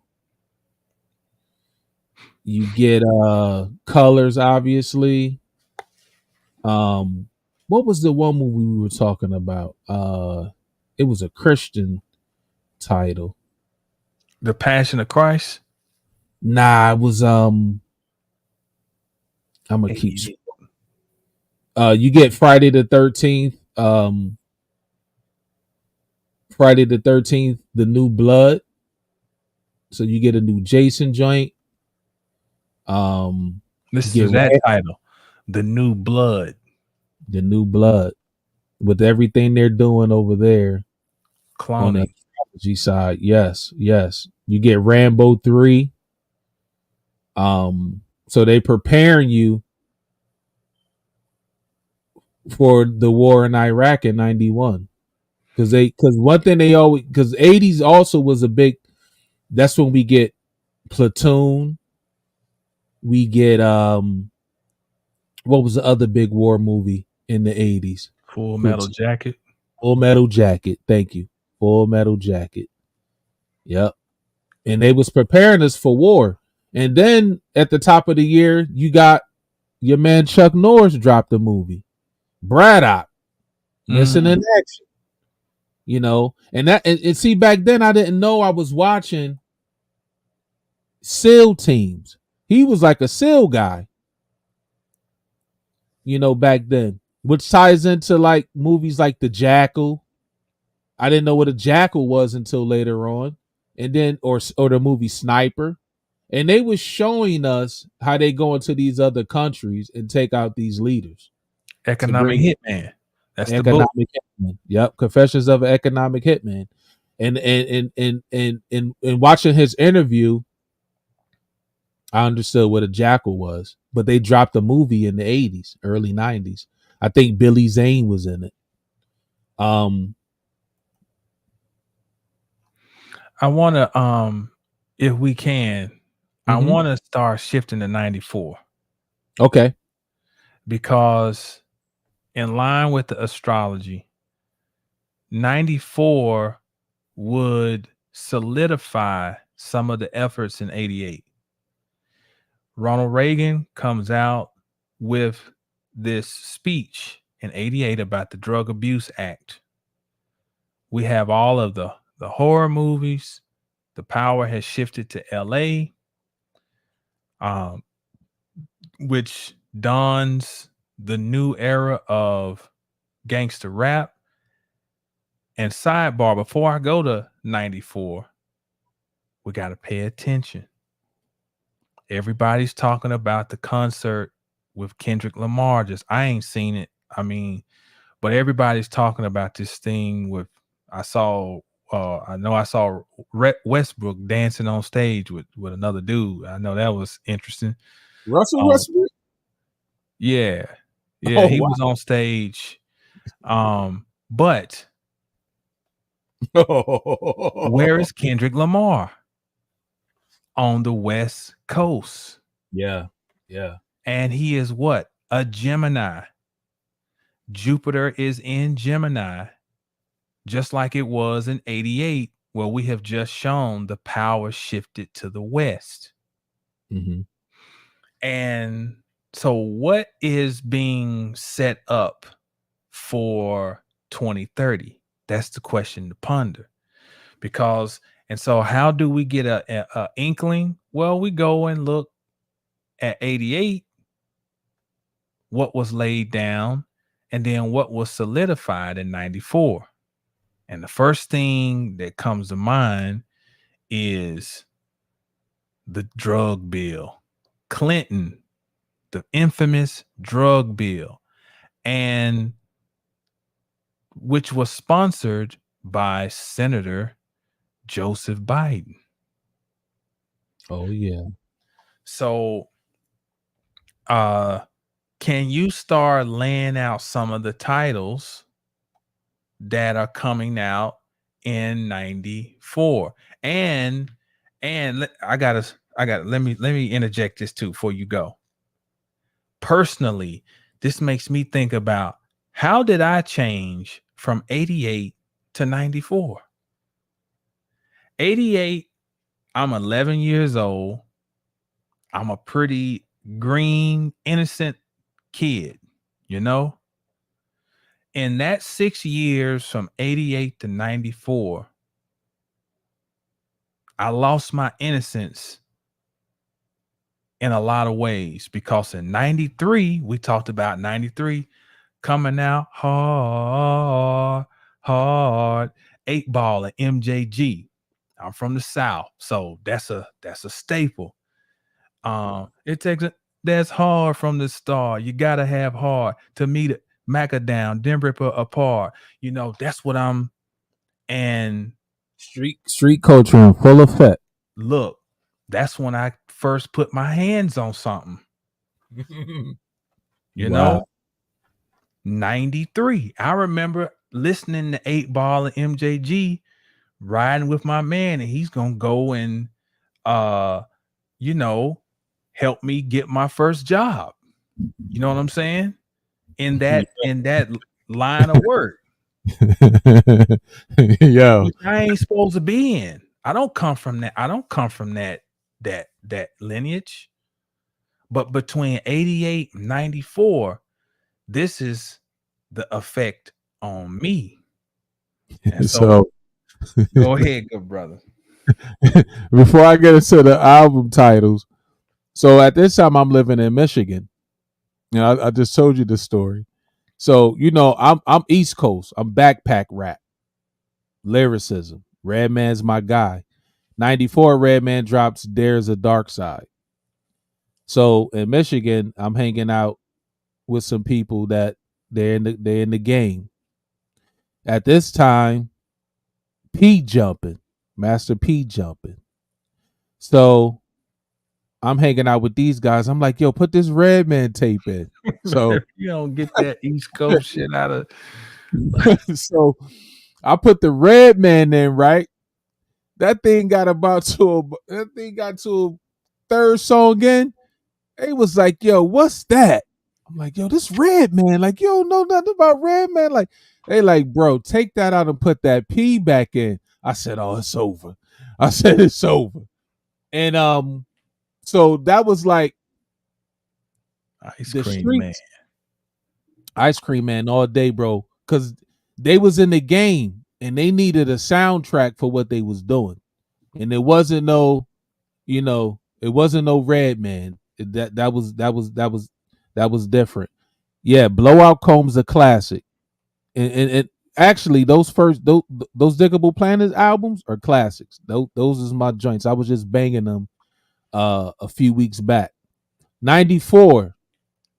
So, and we really paying attention to these album titles, everyone. So that's why I'm sharing these. You get Nas Illmatic, classic hip hop album. 9 songs on that album, a banger. I'm not gonna get into the songs on it, but we just gonna go through the titles. You get Notorious B.I.G. Ready to Die. So we're looking at the titles and juxtaposing it with the astrology of where everything's at. Guys is ready to die. Life is Illmatic. And we're looking at what was going on in the culture. And if you could, try to remember where you were at this time when this music was coming out and what you were going through and how it was affecting you. Organized Confusion. If you all know who Pharoah Monch is, he was in this group called Organized Confusion. They had an album called Stress, The Extinction Agenda, which is an ill title. You get Outkast, Southern Playalistic, Cadillac Music. You get OC, Word Life. That's a good album. You get J. Rue the Damager, The Sun Rises in the East. You get Common Sense, Resurrection. So as hip hop, and remember, we're talking about some of these artists are conscious, some of them are, displaying the street culture in their music. And look at the album titles, like this Resurrection. Like, what is Common talking about? Now, on the other side of it, this album prolonged Common's career because his first album, Can I Borrow a Dollar, didn't really do well. So this album was the one that kind of he needed this to hit. And the classic song I Used to Love Her is on this album.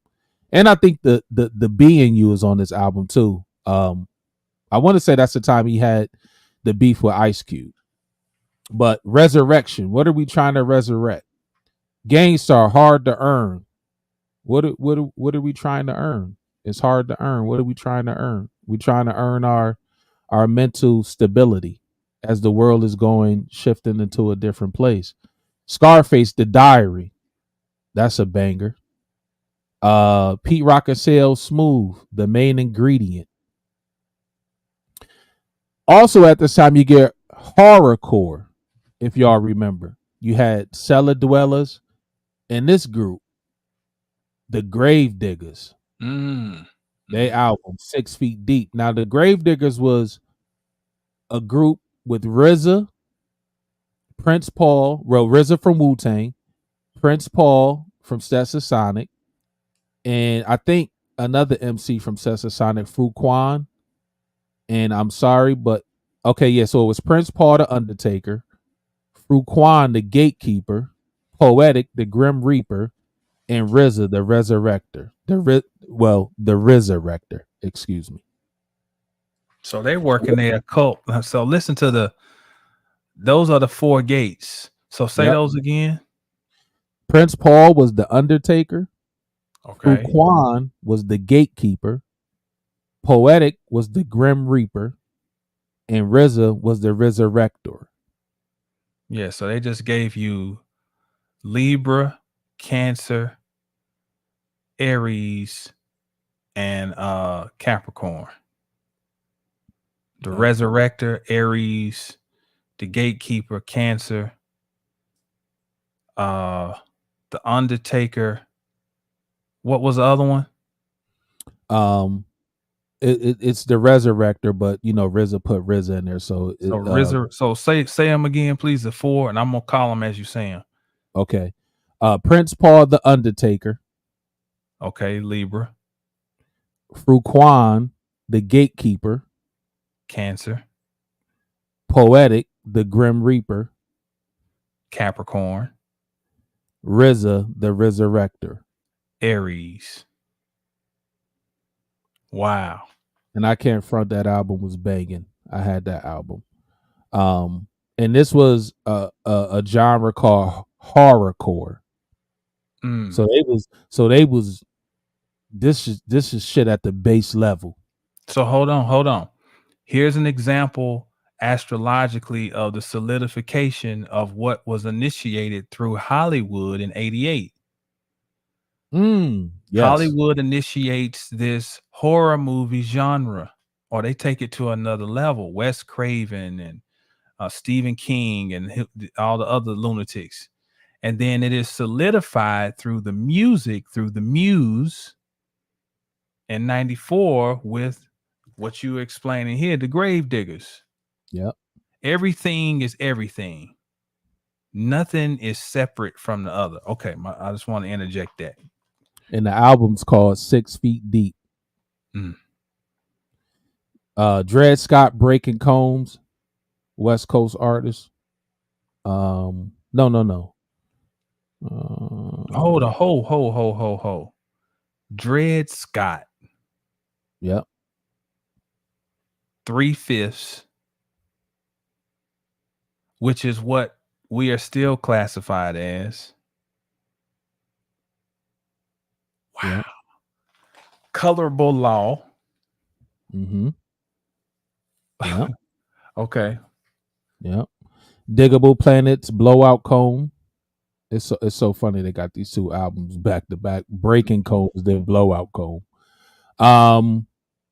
UGK, Super Tight. Yeah. The Beat Nut, Street Level. Mm. Method Man to Cal. Little backstory on that. This wasn't their original album, but the Wu-Tang Mansion flooded and he lost all of Method Man's music. So they had to redo his album. And they said the album was way better than this one. The Coup, Genocide and Juice. You know, the Coup was, they was on a Black Panther movement. Warren G, Regulate. Regulator. Yeah. Save Def Jam with this album. Def Jam was they were in the dark place, and this album comes along and put them back on the map. Shout out to Warren G. Redman, There's a Dark Side. Mm. Beastie Boys, Ill Communication. KMD, Black Bastards. For y'all that don't know, if you know who the rapper MF Doom is, he first was in a group called KMD with his brother and another MC, and they dropped the classic song Peach Fuzz, and then they dropped their second album, Black Bastards, but it was shelved because of the album art. It had a I don't even know what you would call what you call those characters. One of those eating a bunch of watermelon, big lip character, Sambo type character, hanging from a noose on the album cover. And I want to say they was on Electric or whatever. They shelved that album. His name was Zev Love X before he became MF Doom. Great MC. If you never listen to MF Doom, you got to go check that out. Tupac came out with the album Thug Life Volume 1. That was a group album. How Long Will They Mourn Me? Pour Out a Little Liquor, Straight Ballin', Cradle to the Grave. That group consisted of Big Psych, Mo Preem, and I think one more artist. Boogie Monsters, Riders of the Storm, the Underwater album. Recognize Thresholds of Negative Stress was a banging song. That was their lead single off that album. That song was that was a good song. Public Enemy drops again in 94. So we got them in 98 and 94. Music Sick and Our Message. So that right there is like, I never listened to that album, so I can't really say much on it. But that album title is amazing with how it lines up with the astrology. And it's spelled Muse as an Muse, sick in our message. So they was going in like shit is wild right now. Big was going crazy. And then you had the South now in 94, the South, you could pretty much say hip hop had moved to the South in 94. The West Coast had it for a few years and then it moves to the South where you get Atlanta, Texas, Louisiana, and it, Miami, Florida, and the West started doing it. I mean, the South started doing their thing. Mississippi, David Banner, and all of that stuff. Coolio, It Takes a Thief. Artifacts Between a Rock and a Hard Place, there out of New Jersey. Keith Murray, The Most Beautifulest Thing in This World. A group called Down South, and the album was called Lost in Brooklyn. I've never heard of that group, honestly. Cocaine, Funk Upon a Rhyme. Cocaine is out of the West Coast, and that album was produced by Above the Law. And then Above the Law dropped the album called Uncle Sam's Curse. You had something, bro? Yeah, I want to also interject that that in the 87, 88 era, NWA makes its emergence. And another example of something being solidified. By 94, we have the movie comes out, Banging in Little Rock. Mm-hmm. HBO. And what they're doing is mimicking in the South, where hip hop has now shifted. They're mimicking what was introduced on the West Coast. Yes.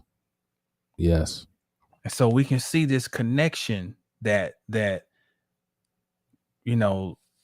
as Jupiter moves into its domicile, it has created a new religion. And this new religion is permeating the country. And it's not just the drugs and the violence. It is literally a new religion of money, because in 94, around this time, we have a new crop of preachers that are rising up. This is when Jakes starts to become prominent. This is when Creflo Dollar, listen to this name. He was born to be a crook. Creflo Dollar. Damn. This motherfucker. He was born to be Eddie Long. Fred Price still kicking at this time. Fred Price is in his prime, So this is the religion that they would call prosperity gospel. Mm-hmm. And that prosperity gospel is not just in the church. It is now the official signature of hip hop. Mm-hmm. And that prosperity will be achieved by any means necessary. And if we need to go into the underworld to generate this prosperity, well, let's go. Because by the end of 94, Jupiter expands things, and Pluto destroys, and it sinks us down into the underworld so that we can find, at its highest level, it's going to help us find the truth by going down into what we don't want to consider, which is the ugliness beneath the ground. But from a negative perspective, it can sink us into the so-called sunken place. And then Okay. when Jupiter and Pluto get together, it expands the emphasis on the sunken place. And those two get together they meet up in Scorpio at the end of 94. So all the stuff that was introduced in the 80s, now Jupiter is going to expand all of this through Pluto as they close out their transit through Scorpio. And then, think about think about the titles. Although Nas' album was arguably one of the greatest in hip hop history, it's Illmatic. Big is Ready to Die. Check this one. MOP, To the Death. To the Death.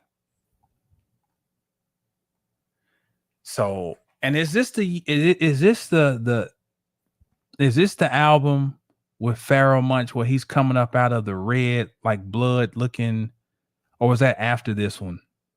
That's his solo album. Okay, so that will be later. Yeah. Okay. That's the one with Simon Says on it and all of that. Okay, yeah. That's a banger too. I went back and listened to that. Yep. I went back and listened to that. But it's the album with Redman Head coming out the ground on his There's a Dark Side album. It's a play on the Maggot Brain album. There's a Dark Side. From Parliament Funkadelic. It's a play on that. And he's coming out the dirt. And guess what's behind him? Power lines. Like he's being resurrected out the dirt into power. And power lines could also be representing the cross. Yep. Wow. Yep. So you got to think, these guys are not sitting here thinking, you know what? I think I'm gonna come out the ground with put some power. No, these are somebody's orchestrating this. Somebody else is orchestrating this behind the scenes, this symbolism, because this is, yeah. Okay. If you could real quick, the symbolism in this album cover is amazing to me. It's Black Sheep nonfiction album.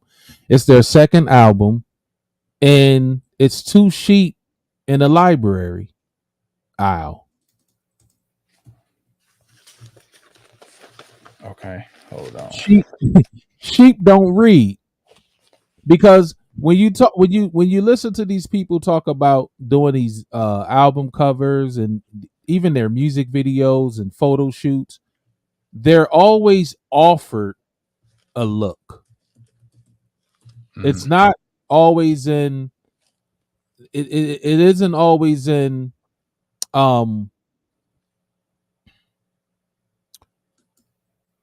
What's the word I'm looking for? It isn't all it.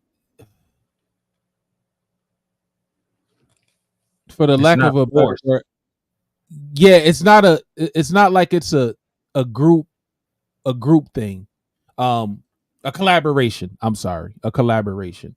It's like you go to the shoot and they already got the shoot planned for you. You're gonna wear this, and this is gonna be the background, and we think this would be cool. It's the whole Dave Chappelle telling you they wanted you to put a dress on because it'd be funny. And I think some of these album covers, these artists didn't really have anything to do with them. Yeah, well, some of them.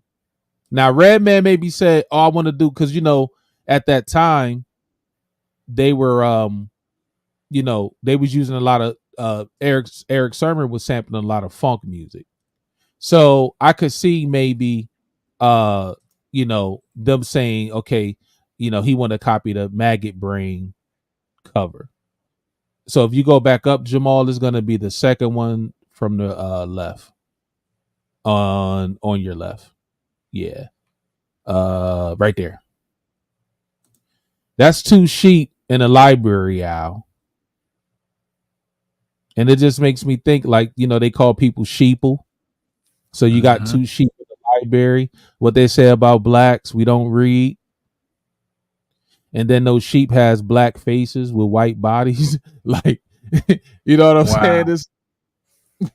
It's like, and then the shit's called nonfiction, the album. Mm. And these right here, that, you know, the O in nonfiction, it looks like That's the solar cross. a solar cross. Yeah. Yeah. In red. So I thought that was I just thought that album cover was interesting. Mm-hmm.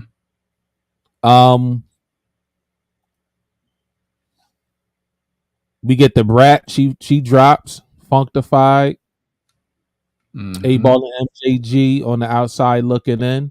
They got eye symbol, they have eye symbolism now that we know what that is on their album cover. They got an eye where the 8Ball is, where the 8 should be on the 8Ball. Mm-hmm. Rapper Casual, down with the Hieroglyphics crew, had an album called Fear Itself.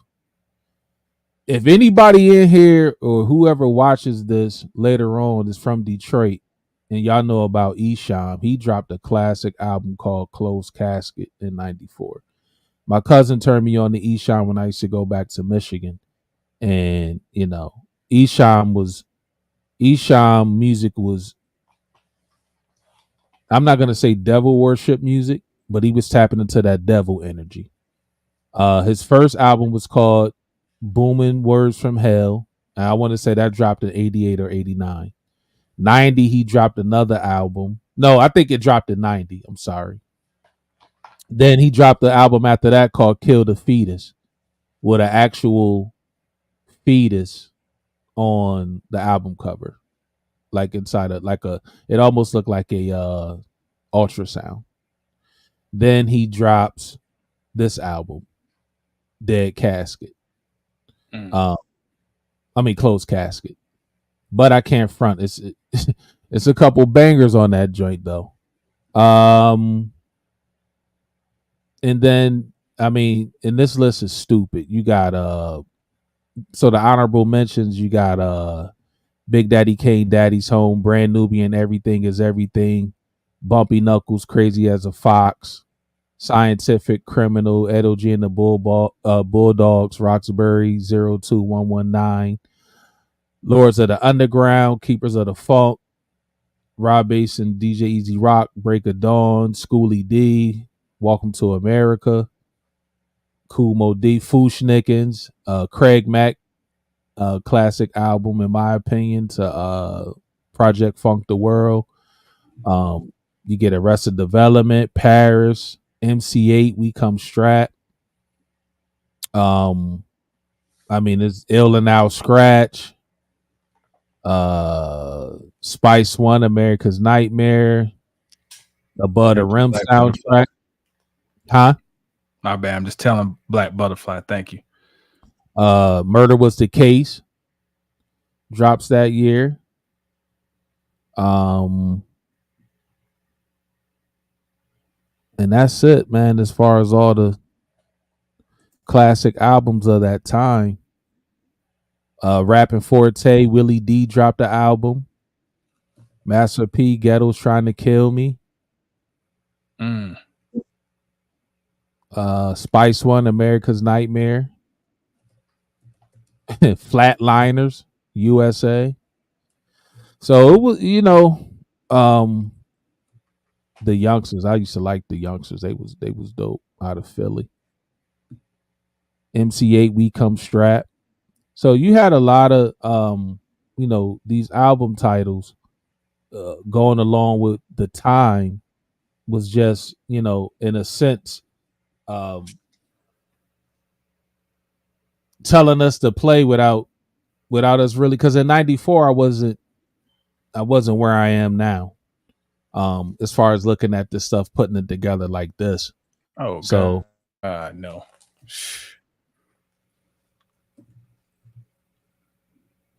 I'm looking this up. So Black Butterfly is asking for us to compare the images, the symbolism of the Oakland Raiders to this with the poor righteous teachers. I'm trying to figure out how I can put them together and just okay,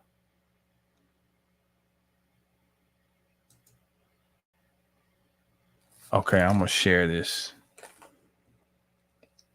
Oakland Raiders logo and the album cover of Black Business by Poor Righteous Teachers. Let's look at this. Okay. First thing I want to say about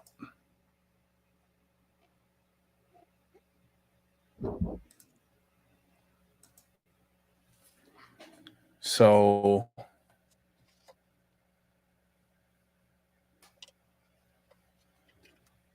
this right here is an example of what they call cultural appropriation. Because this is supposed to represent a pirate. And those pirates were seafarers. Mm-hmm. These are the Moors who run the sea and who would hold attempted travelers for ransom. So this is a usurpation of the real identity of who these, and they were not just savages just out on the sea eating food off of wooden planks.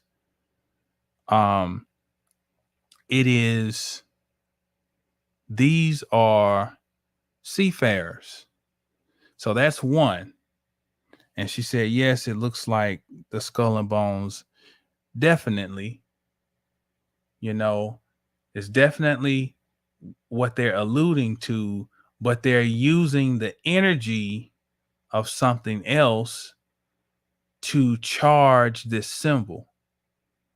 They're using the energy of what they know it really means to charge what they want to put out. Okay. That's why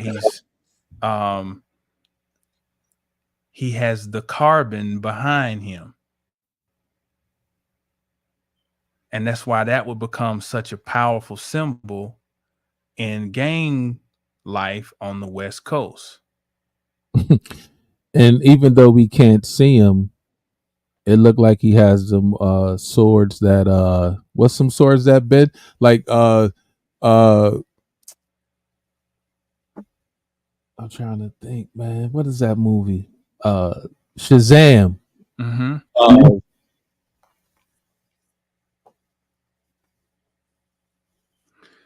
You also want to look up the Carbonari brothers. The Carbonari brothers. That's another reference. That's a Masonic reference to the ash that comes from the residue that is burned down, which would be the essence that would fertilize new life. The Carbonari brothers. So anything charcoal, it's carbon, the building blocks of life. They're feeding on that energy with this symbol. Okay. And he's injured in the right eye, so I think this is the right eye is the eye of Ra. So left eye is the eye of Heru. So he's got the one eye covered. He's doing that symbolism, which we're so familiar with. Okay. And then you got and his left eye looks closed. And it's closed. Like we don't see what we doing. We see what we doing, but we don't see what we're doing.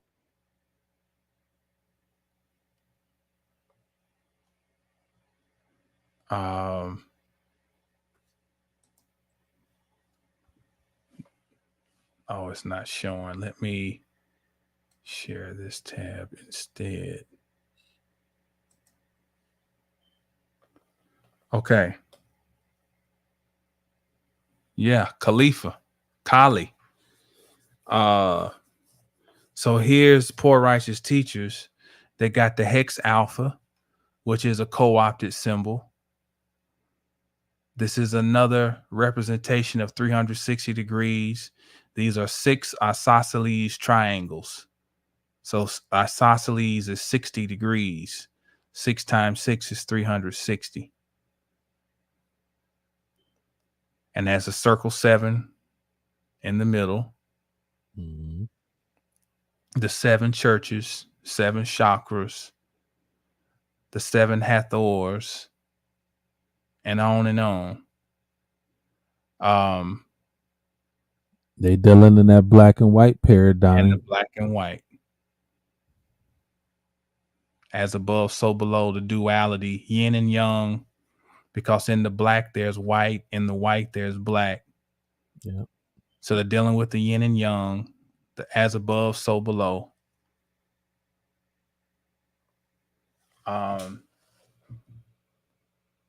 He's got the 2 fingers up. That could just be, now we could take that as just saying peace. I don't know. I don't know. I have to sit and look at what the 2 fingers might be trying to symbolize other than peace. And your man got his right arm hanging down. Oh yeah. Yeah. We've seen that quite often. This. Yep.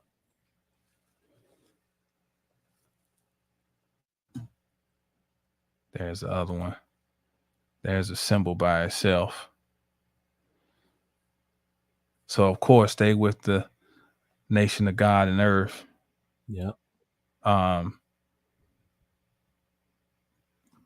But that's a loaded symbol in itself. These are the 8 sabbats going around here.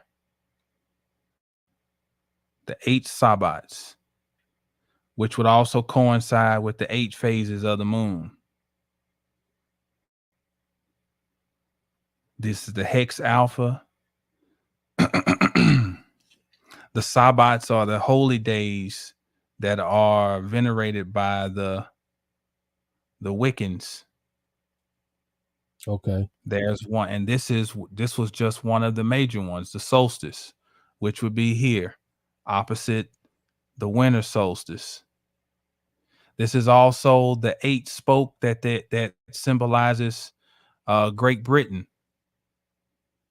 The sun never sets on Great Britain, as they would say. So they use the energy of the Sabbat to charge them, their so-called empire, when they were functional, as in the most feared navy, you know. Yeah. So yeah. Okay. That was good, Black Butterfly. Yeah. That was dope. Yeah, she be catching everything. Okay. So you got it. Nah, I was trying to find my tab for the movies in '94, and one that really sticks out to me was the movie with Harrison Ford, Clear and Present Danger. Clear and Present Danger. Because that's what we were in at that time without really knowing. You know, because now at 94, I'm what, 19, going on 20. So, and on this movie cover, he has the flag wrapped around him, and the guy who did this movie too, trying to think of his name. He writes books, and this character is Jack Ryan. What's the guy? Oh, Tom Clancy. It's another one.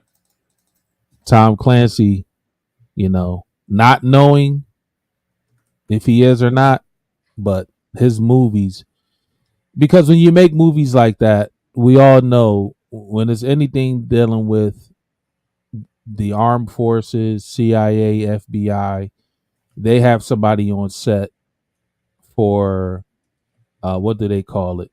When you bring somebody on to help you with the movie, they'll make sure it's authentic or what have you. Creative consultant or something like that. A consultant, yes. And that consultant really is for you not to drop any jewels to the public. Like it's not. And also to help with getting whatever message across needs to be put across too. Push an agenda. Yeah, it's not to say this is how the lobby looks. And at the same time, you get the Flintstones in '94. You know, and the Flintstones was bugged out because they was telling us about Freemasonry back then. You know, Buffalo Lodge. The Buffalo Lodge. Yeah. So you get the Flintstones in '94. Who's behind these major agendas? And this was the first one that came out. You get True Lies with Arnold Schwarzenegger again, and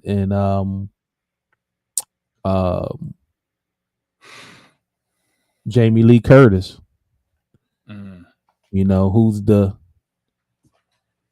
known from the Halloween movies. You get Jim Carrey in The Mask. The Mask. Now that one, Jim Carrey's a special one. Mm-hmm. Because that same year is when Biden would sponsor that pivotal drug bill, the crack bill. Mm-hmm.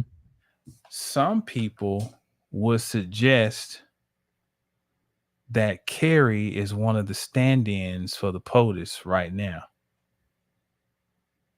Wow.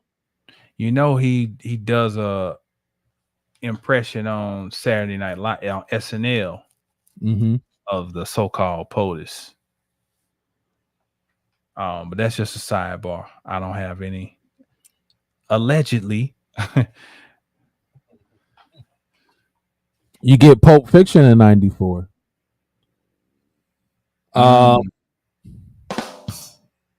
Yeah, Pulp Fiction. I mean, that movie's wild. They did my man dirty in that joint.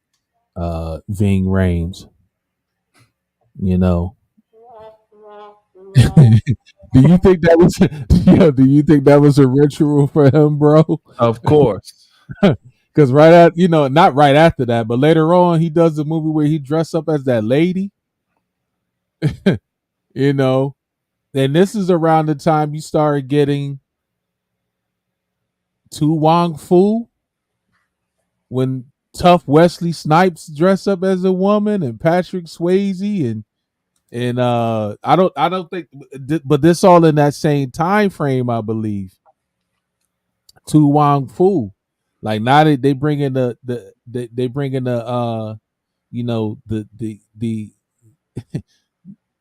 the other side into the game, blatantly.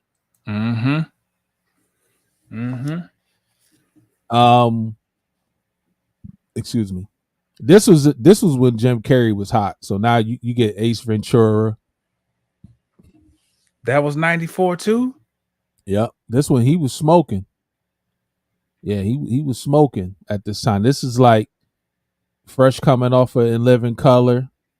Venus de Milo. Yep, and he takes off.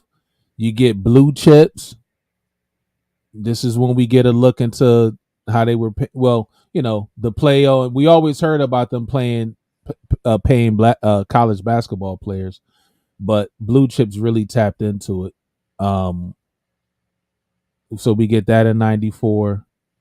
We get Sugar Hill. You know, the gangster drug movie is always that's been attended since the 70s. Good movie though. I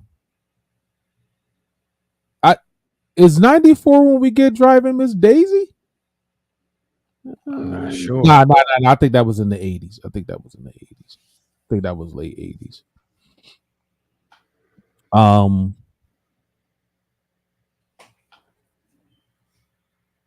You get another Naked Gun, 33 and 1/3. You get Above 33 and 1/3. Mm-hmm. Oh, And listen, and then you know they always put a subtitle on it. The Final Insult. The Final Insult.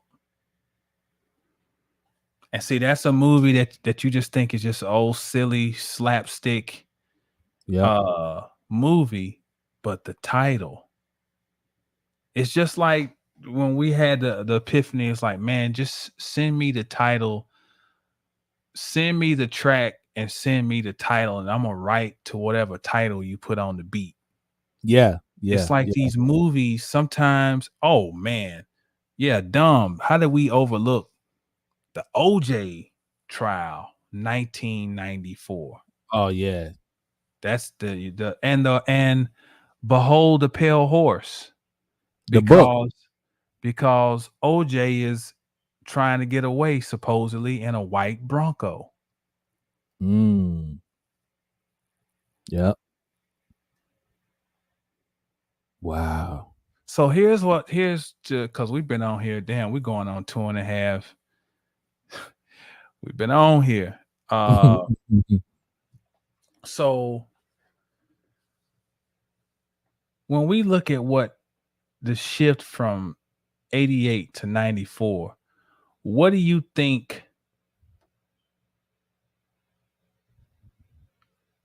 solidified from that year from 88 to 94? Just a overview.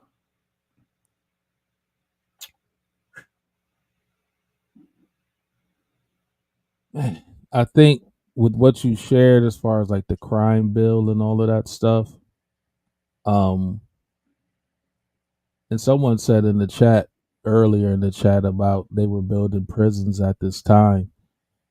They had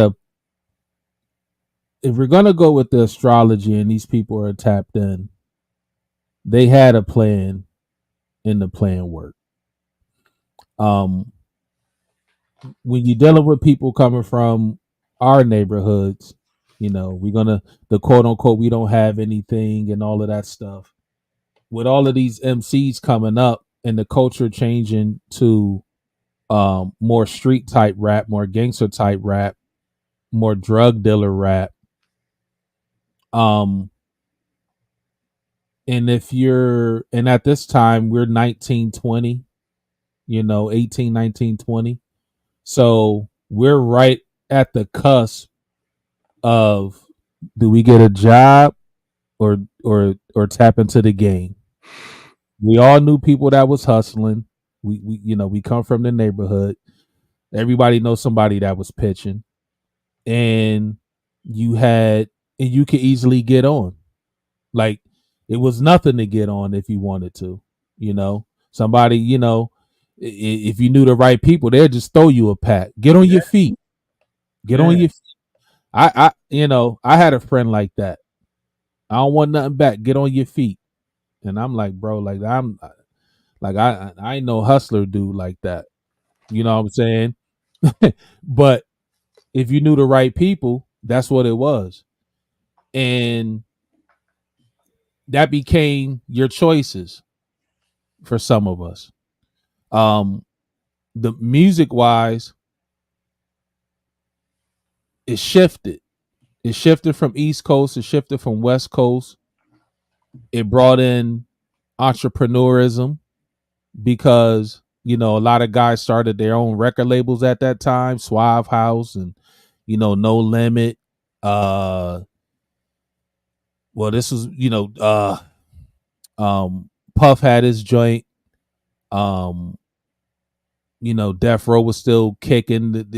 There was on a downturn, but this was like get money. You could possibly create a business from getting money and change your way of life in a sense, you know. But it's like I always say, man, like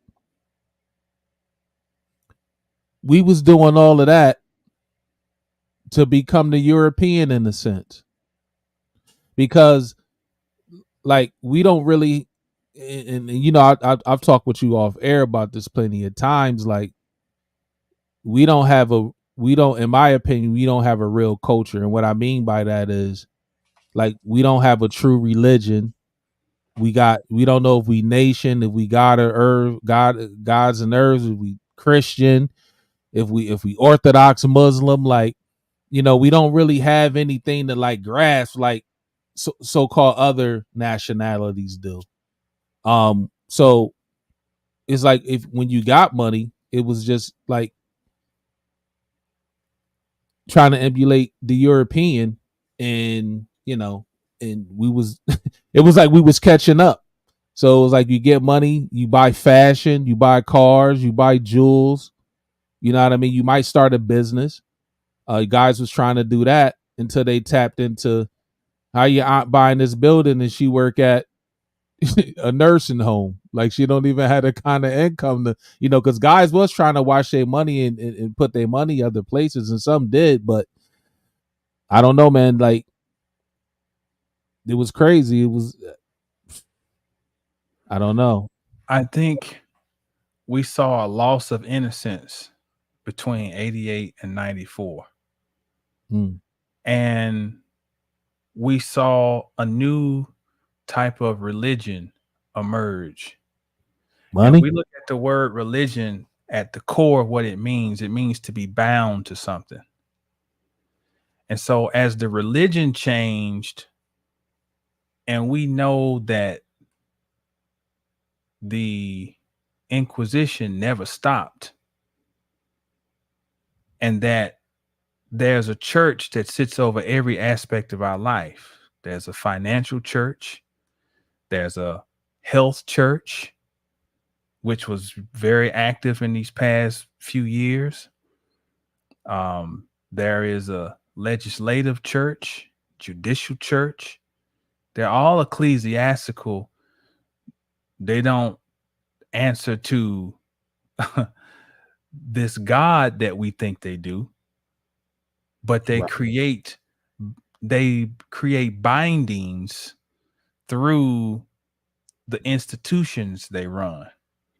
And so whatever happens with the church then filters down to the rest of society.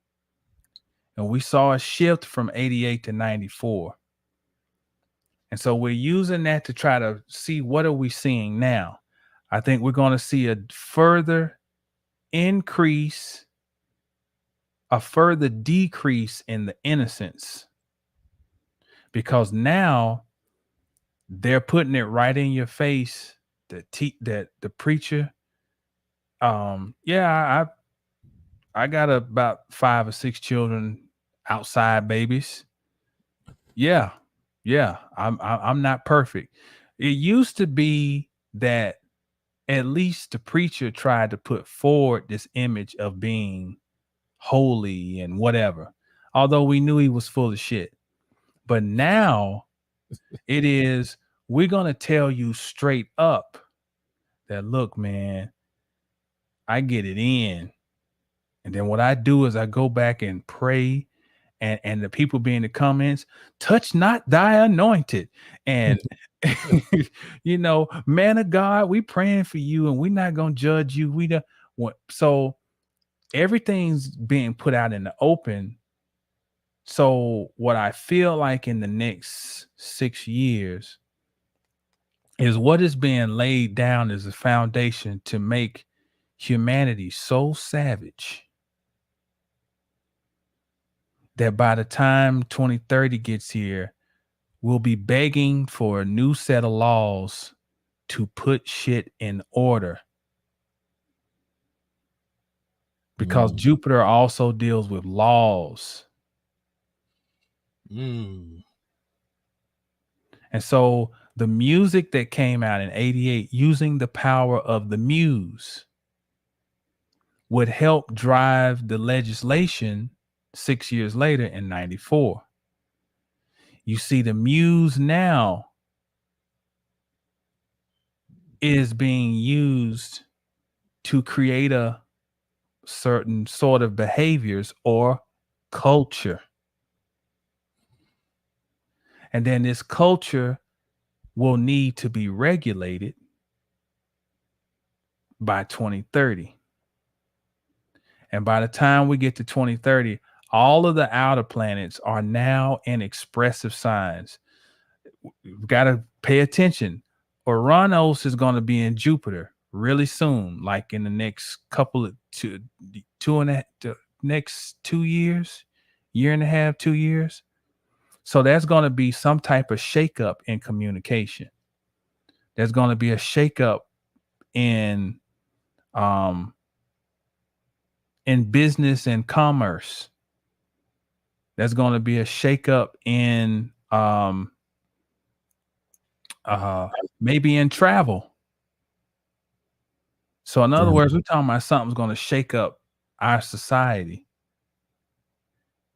And how will the people who've already been conditioned to be savages, how will they respond to a shakeup? It's the conditioning is used to move the people. And then the movement of the people will demand new laws. And those are things I think we got. Thank you, Black Butterfly. She said, the North American Free Trade Agreement. Oh yeah, NAFTA. Yeah, 94. Yeah, that's right. That's right. I think I talked about that in the Jupiter and Gemini. Yeah. Yep. Free trade in 94 and 98 was the United States was partnered with Canada. Then Clinton expanded it. That's right.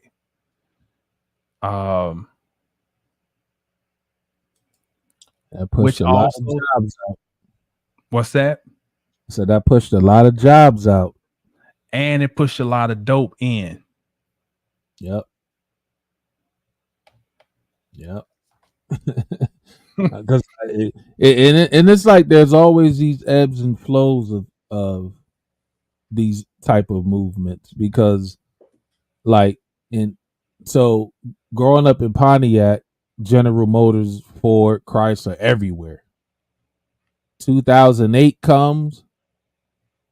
I go back for the first time in a very long time in 2011, and I'm driving through the city, and they raised all the plants that except one or two in Pontiac. I mean, concrete slab. Like, this isn't coming back. And all you have there at this moment, if you're not willing to travel way out for a job, it's the game. You know what I'm saying? And that's what the game was always there. But then when those jobs went away, because you lived a middle class lifestyle in Pontiac in the 60s, 70s, 80s, 90s. My grandfather worked for General Motors for 33 years. And I had an uncle that worked there. He retired from General Motors also. But if you would drive through and see some of the homes that were there, I mean, these homes were amazing. Like full basements, built-in bars in them. Like it was crazy. And then you drive through there now, and my cousin called it Yakistan, because it's so crazy. Like the streets is wild. And you know, I be talking to my pops, and he's like, "Man, you know, my pops, my pops is funny. Like, he never want me to come back and live there. Like, Mm. you come visit, then you get out." And but that NAFTA act, man, it was like, and this is why I be telling people, like, at the top of the pyramid, man, all these guys when they go to these G7s and Bilderbergs and these World Economic Forum meetings and Davos, Switzerland, and they making plays for the world. Like, this ain't just isolated to America and the UK and Russia. Like, it's the play for the world at the top. And then they come back to their locales and begin to implement the plan. But at the top, this is all they're all in cahoots. You know what I'm saying? Like, they all in cahoots, man. So none of this stuff, once it get down back to us, it looks like left right politics and, you know, things of that nature. But at the top, it's chess moves, and we reap the negative benefits from it. And it's a war for the control of spice. Yep. Spice, melanin. That is the wars that go on and the battles that happen at these levels where we tend to choose sides. Yeah. There's no actual good guys because that's what the battle is over. Yeah. He who controls the spice controls the universe. Dune. The movie Dune. Look what I found today. Remember this? That look familiar to you? That's not Yeah, it's that. that's it's that. Hold on. That's not Professor Zeus. Wow. Listen. Oh my gosh. And if you click, let me say this real quick. If you try to click these links, they'll dead. put a virus on you.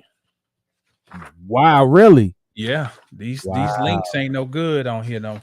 And this whole thing is gone.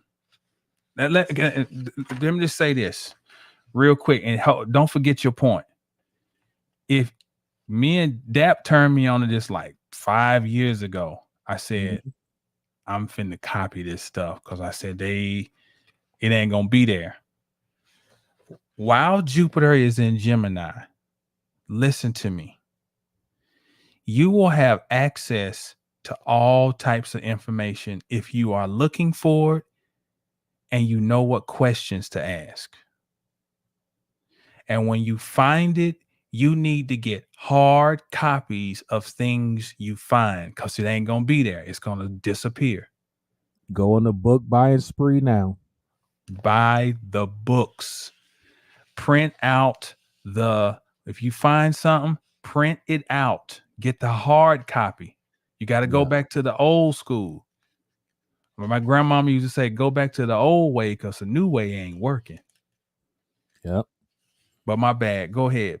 I was just because I went back because I still have it bookmarked, and periodically I go back to see if he put anything on there. It like you said, there's nothing there. But I came across that. I'm gonna be honest with you. I can't even remember how I came across it. I don't know if I was looking at YouTube comments or what, but I came across this information. This guy, don't know who he is, obviously, but he had the breakdown on all the families that we all know about the Gilded Age people. And then when we go foreign, we just know about Rothschild. But this guy was breaking down the Cologne family. He was even I forget the guy's name, but he's Lori Laughlin's husband. Lori Laughlin's husband. She was the one jammed up with the college scandal thing. The actress from Full House. Her husband is a part of one of those families. Massimo. This guy was giving us the real people who's in control. That they're not on Forbes. They're not on Bloomberg. These guys are ancient families, ancient bloodlines, married within each other. Jamal has the physical proof, and it was he was dropping a lot of jewels. And when I showed Jamal that information, we got back on the phone. He said, "Bro, I'm printing all I could print out on this right now." And if you seen what he showed, he had a clip on that. He has a lot of pages. And I mean, this information was almost like an infinite scroll at the time. You just keep scrolling and scrolling and scrolling. And he was and this guy, Professor Zeus, he was breaking down who these families were, how they were connected. And there were a lot of families in Italy, a lot of families in, Russia. And it was very enlightening. Mm-hmm. Mm-hmm. He talked about the black popes, and I don't. It's like this guy came and he had a little bit of time to get out as much information as he could, and then it was gone. Yeah, because he's not necessarily a good guy. Mm-hmm. I think that's part of the beef. I think he said, "I'm gonna go and I'm gonna out some of them." Somebody off. Because we always say, me and Jamal always say, just because these people are cahoots at the top don't mean they agree on everything at the top. They human too, And if we sitting at a round table and you're not in the majority of what they're trying to do, you'll get pissing. Okay. I'm gonna share some information with the world on the low. Mm-hmm. It won't be public. You will have to dig for it. Because like I said, I don't know how I came across this thing. And I can't remember how I came across it. But the first thing I did was I told Jamal. Because I don't have a real huge friendship network. And then a lot of people's not into the knowledge. So I'm like, yo, you got to check this out. He went and checked it out. I think he was flabbergasted by it. And then he began to document it. It's very interesting stuff. Yeah. And maybe like when you do a class or something, man, like you could, maybe share with the people or something. Just like give them a little taste on it. Like at least some names that people can go Google and see what they come up, see what they come up with, see what they find. Mm-hmm. But, that was very enlightening. Yeah, so a lot of stuff you can't just put out. You gotta understand public and private. Public and private. So my patrons. Yes, you gotta understand. Everything ain't for the public. Nope. And I mean, we laughing, but it's for real. I mean, you got to. Let me say this while we on that. On June 30th, I'm starting up. If you go on my site, you'll see. Matter of fact, I'm gonna do this real quick. Bear with me, good brother. Let me before we close out. Mm-hmm. Let me get on some socketry.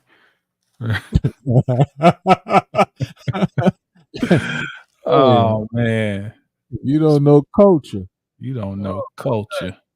You don't know culture. I need that socketry. ASAP. So look, if you go up here, this is the site. All right. Okay. My computer's a little slow, but if you go up here to what we offer, of course, the readings, coaching. But if you go down here to sacred teachings, you see two offerings. One, in regarding what we just talked about, learn astrology and much more.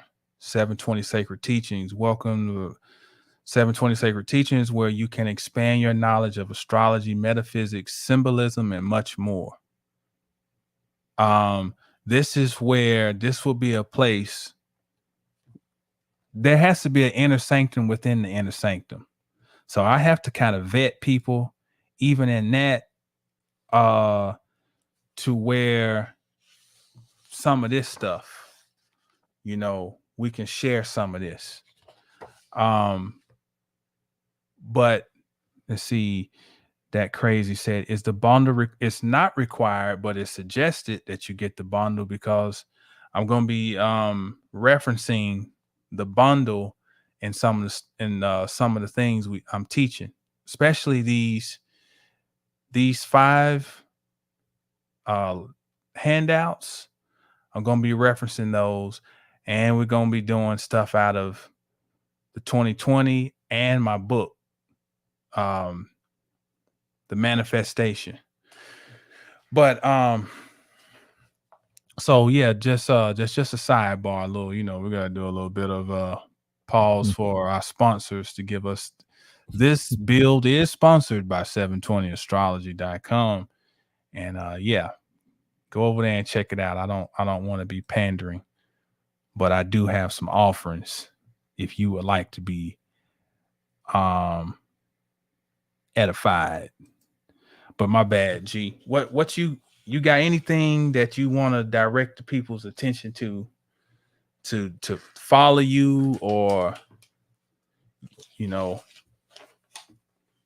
Yeah, I do music. Me and Jamal tap in on the wisdom side of things. But I do music. The music you heard earlier, that was a collaboration with me and Jamal. As you said earlier, we call ourselves Think Music. I do the production, he write the bars, and my music is boom bap drums, but I come from a jazz mindset. So that's my combination of the two musical genres that I really enjoy, jazz and hip hop, and R&B too. And I like all music, honestly, but as far as my production, I come from I use the hashtag hip hop with a jazz mindset. So you could check me out on Bandcamp. That's www.bandcamp.dapdunlapmusic.com, or I think it's dapdunlap.com.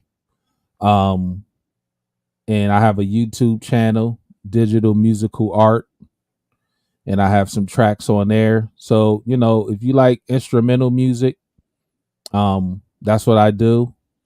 And I don't sit down with a idea when I make a beat. I just hold sit on, down. Dap. Okay. I'm sorry, 1 second. Your channel got some numbers behind it too. Digital musical art, right? Yes. And what's the numbers? Because there's other ones that come up. Okay. Let me see if I can.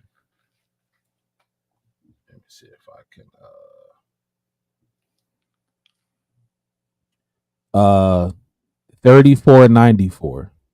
494. Yeah. That's the YouTube.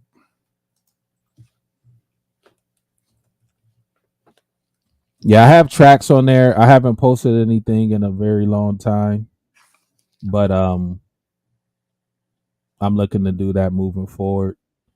Me and Jamal, we have some things in the can, and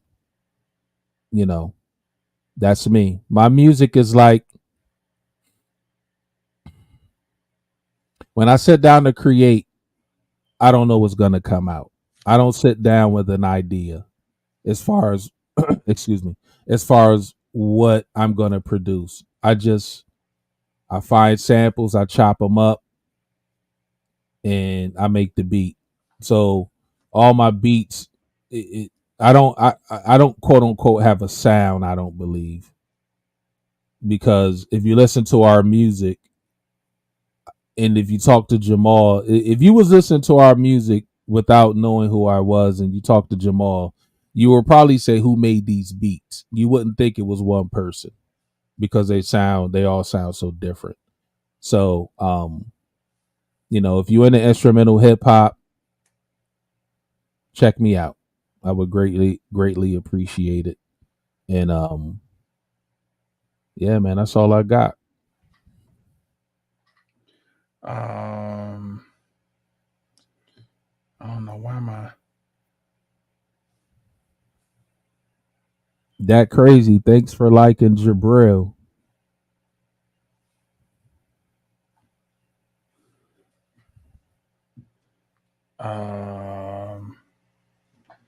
hold on, what's going on here? Oh, okay, here we go.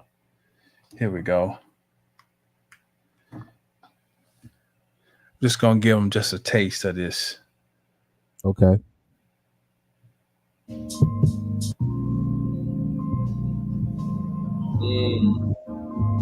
This track is called Feathers in the Wind.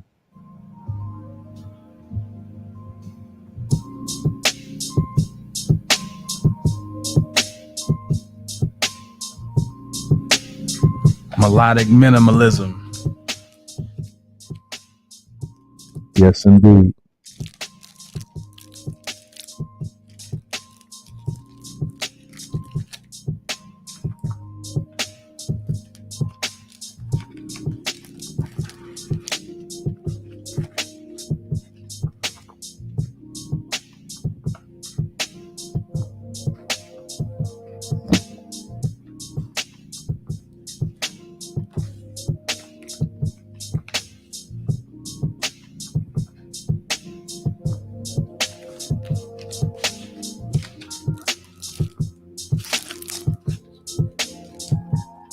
I'm like the church.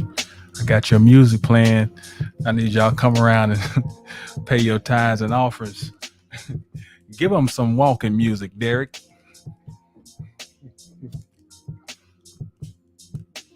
That's how it comes to you.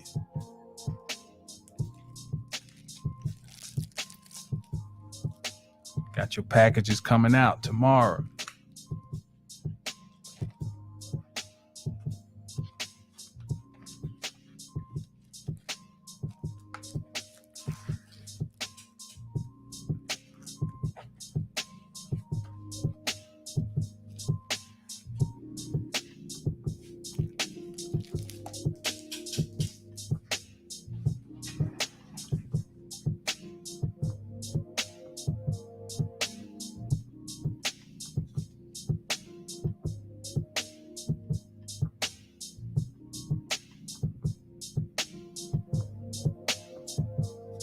You hear that little subtle?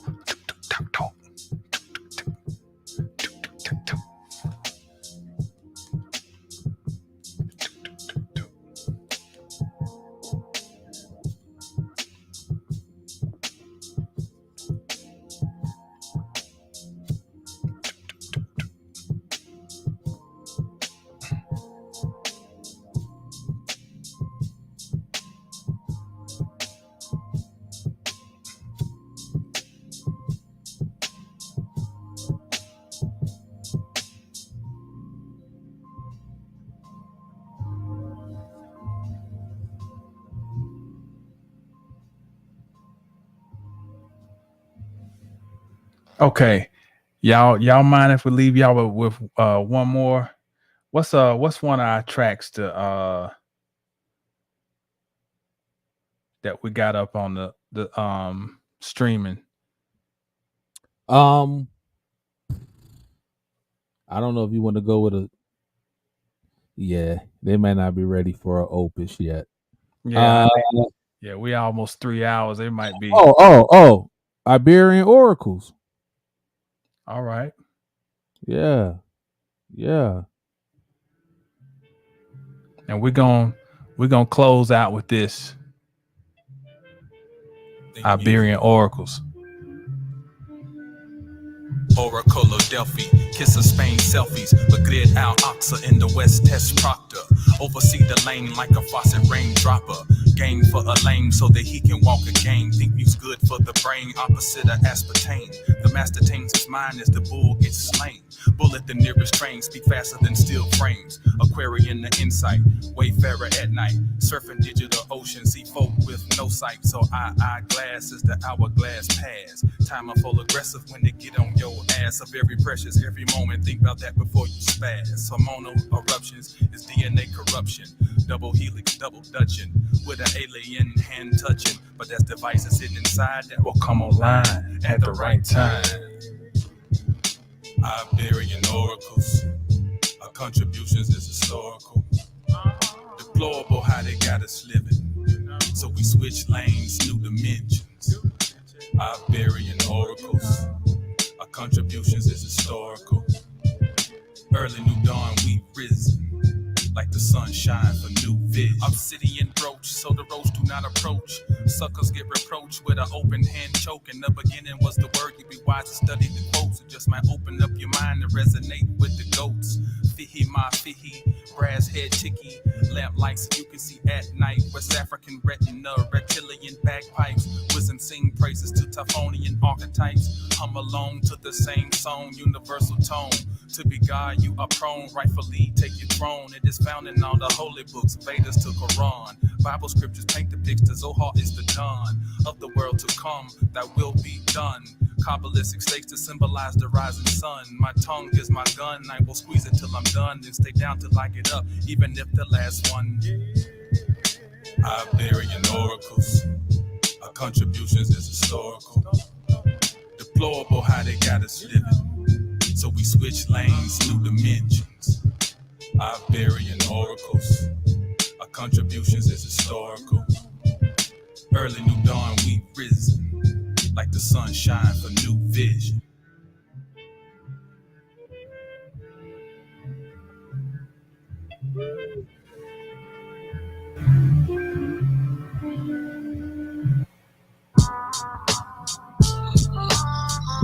Cockatoo, cockatoo. Yo, we ain't gonna beat y'all down.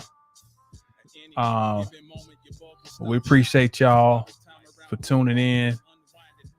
Appreciate the good brother Dap Dunlap for chiming in. Hip hop aficionado. Appreciate it, good brother. And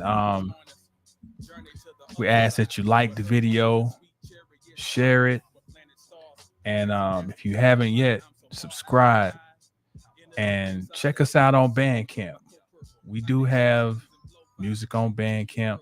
You know, I'm just to this point, I know a lot of people came here to this channel for astrology, but I'm an Aquarius, and I can't just do one thing. You know, I'm at this point, I'm gonna present everything that I am, you know, because the goal is to die empty. We talk about this all the time when we talk.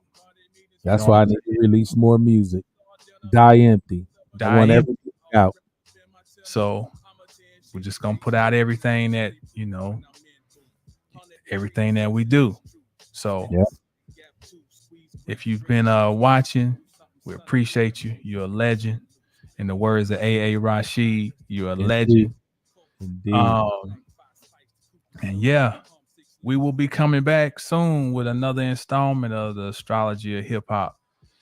And until then, stay down till you get up.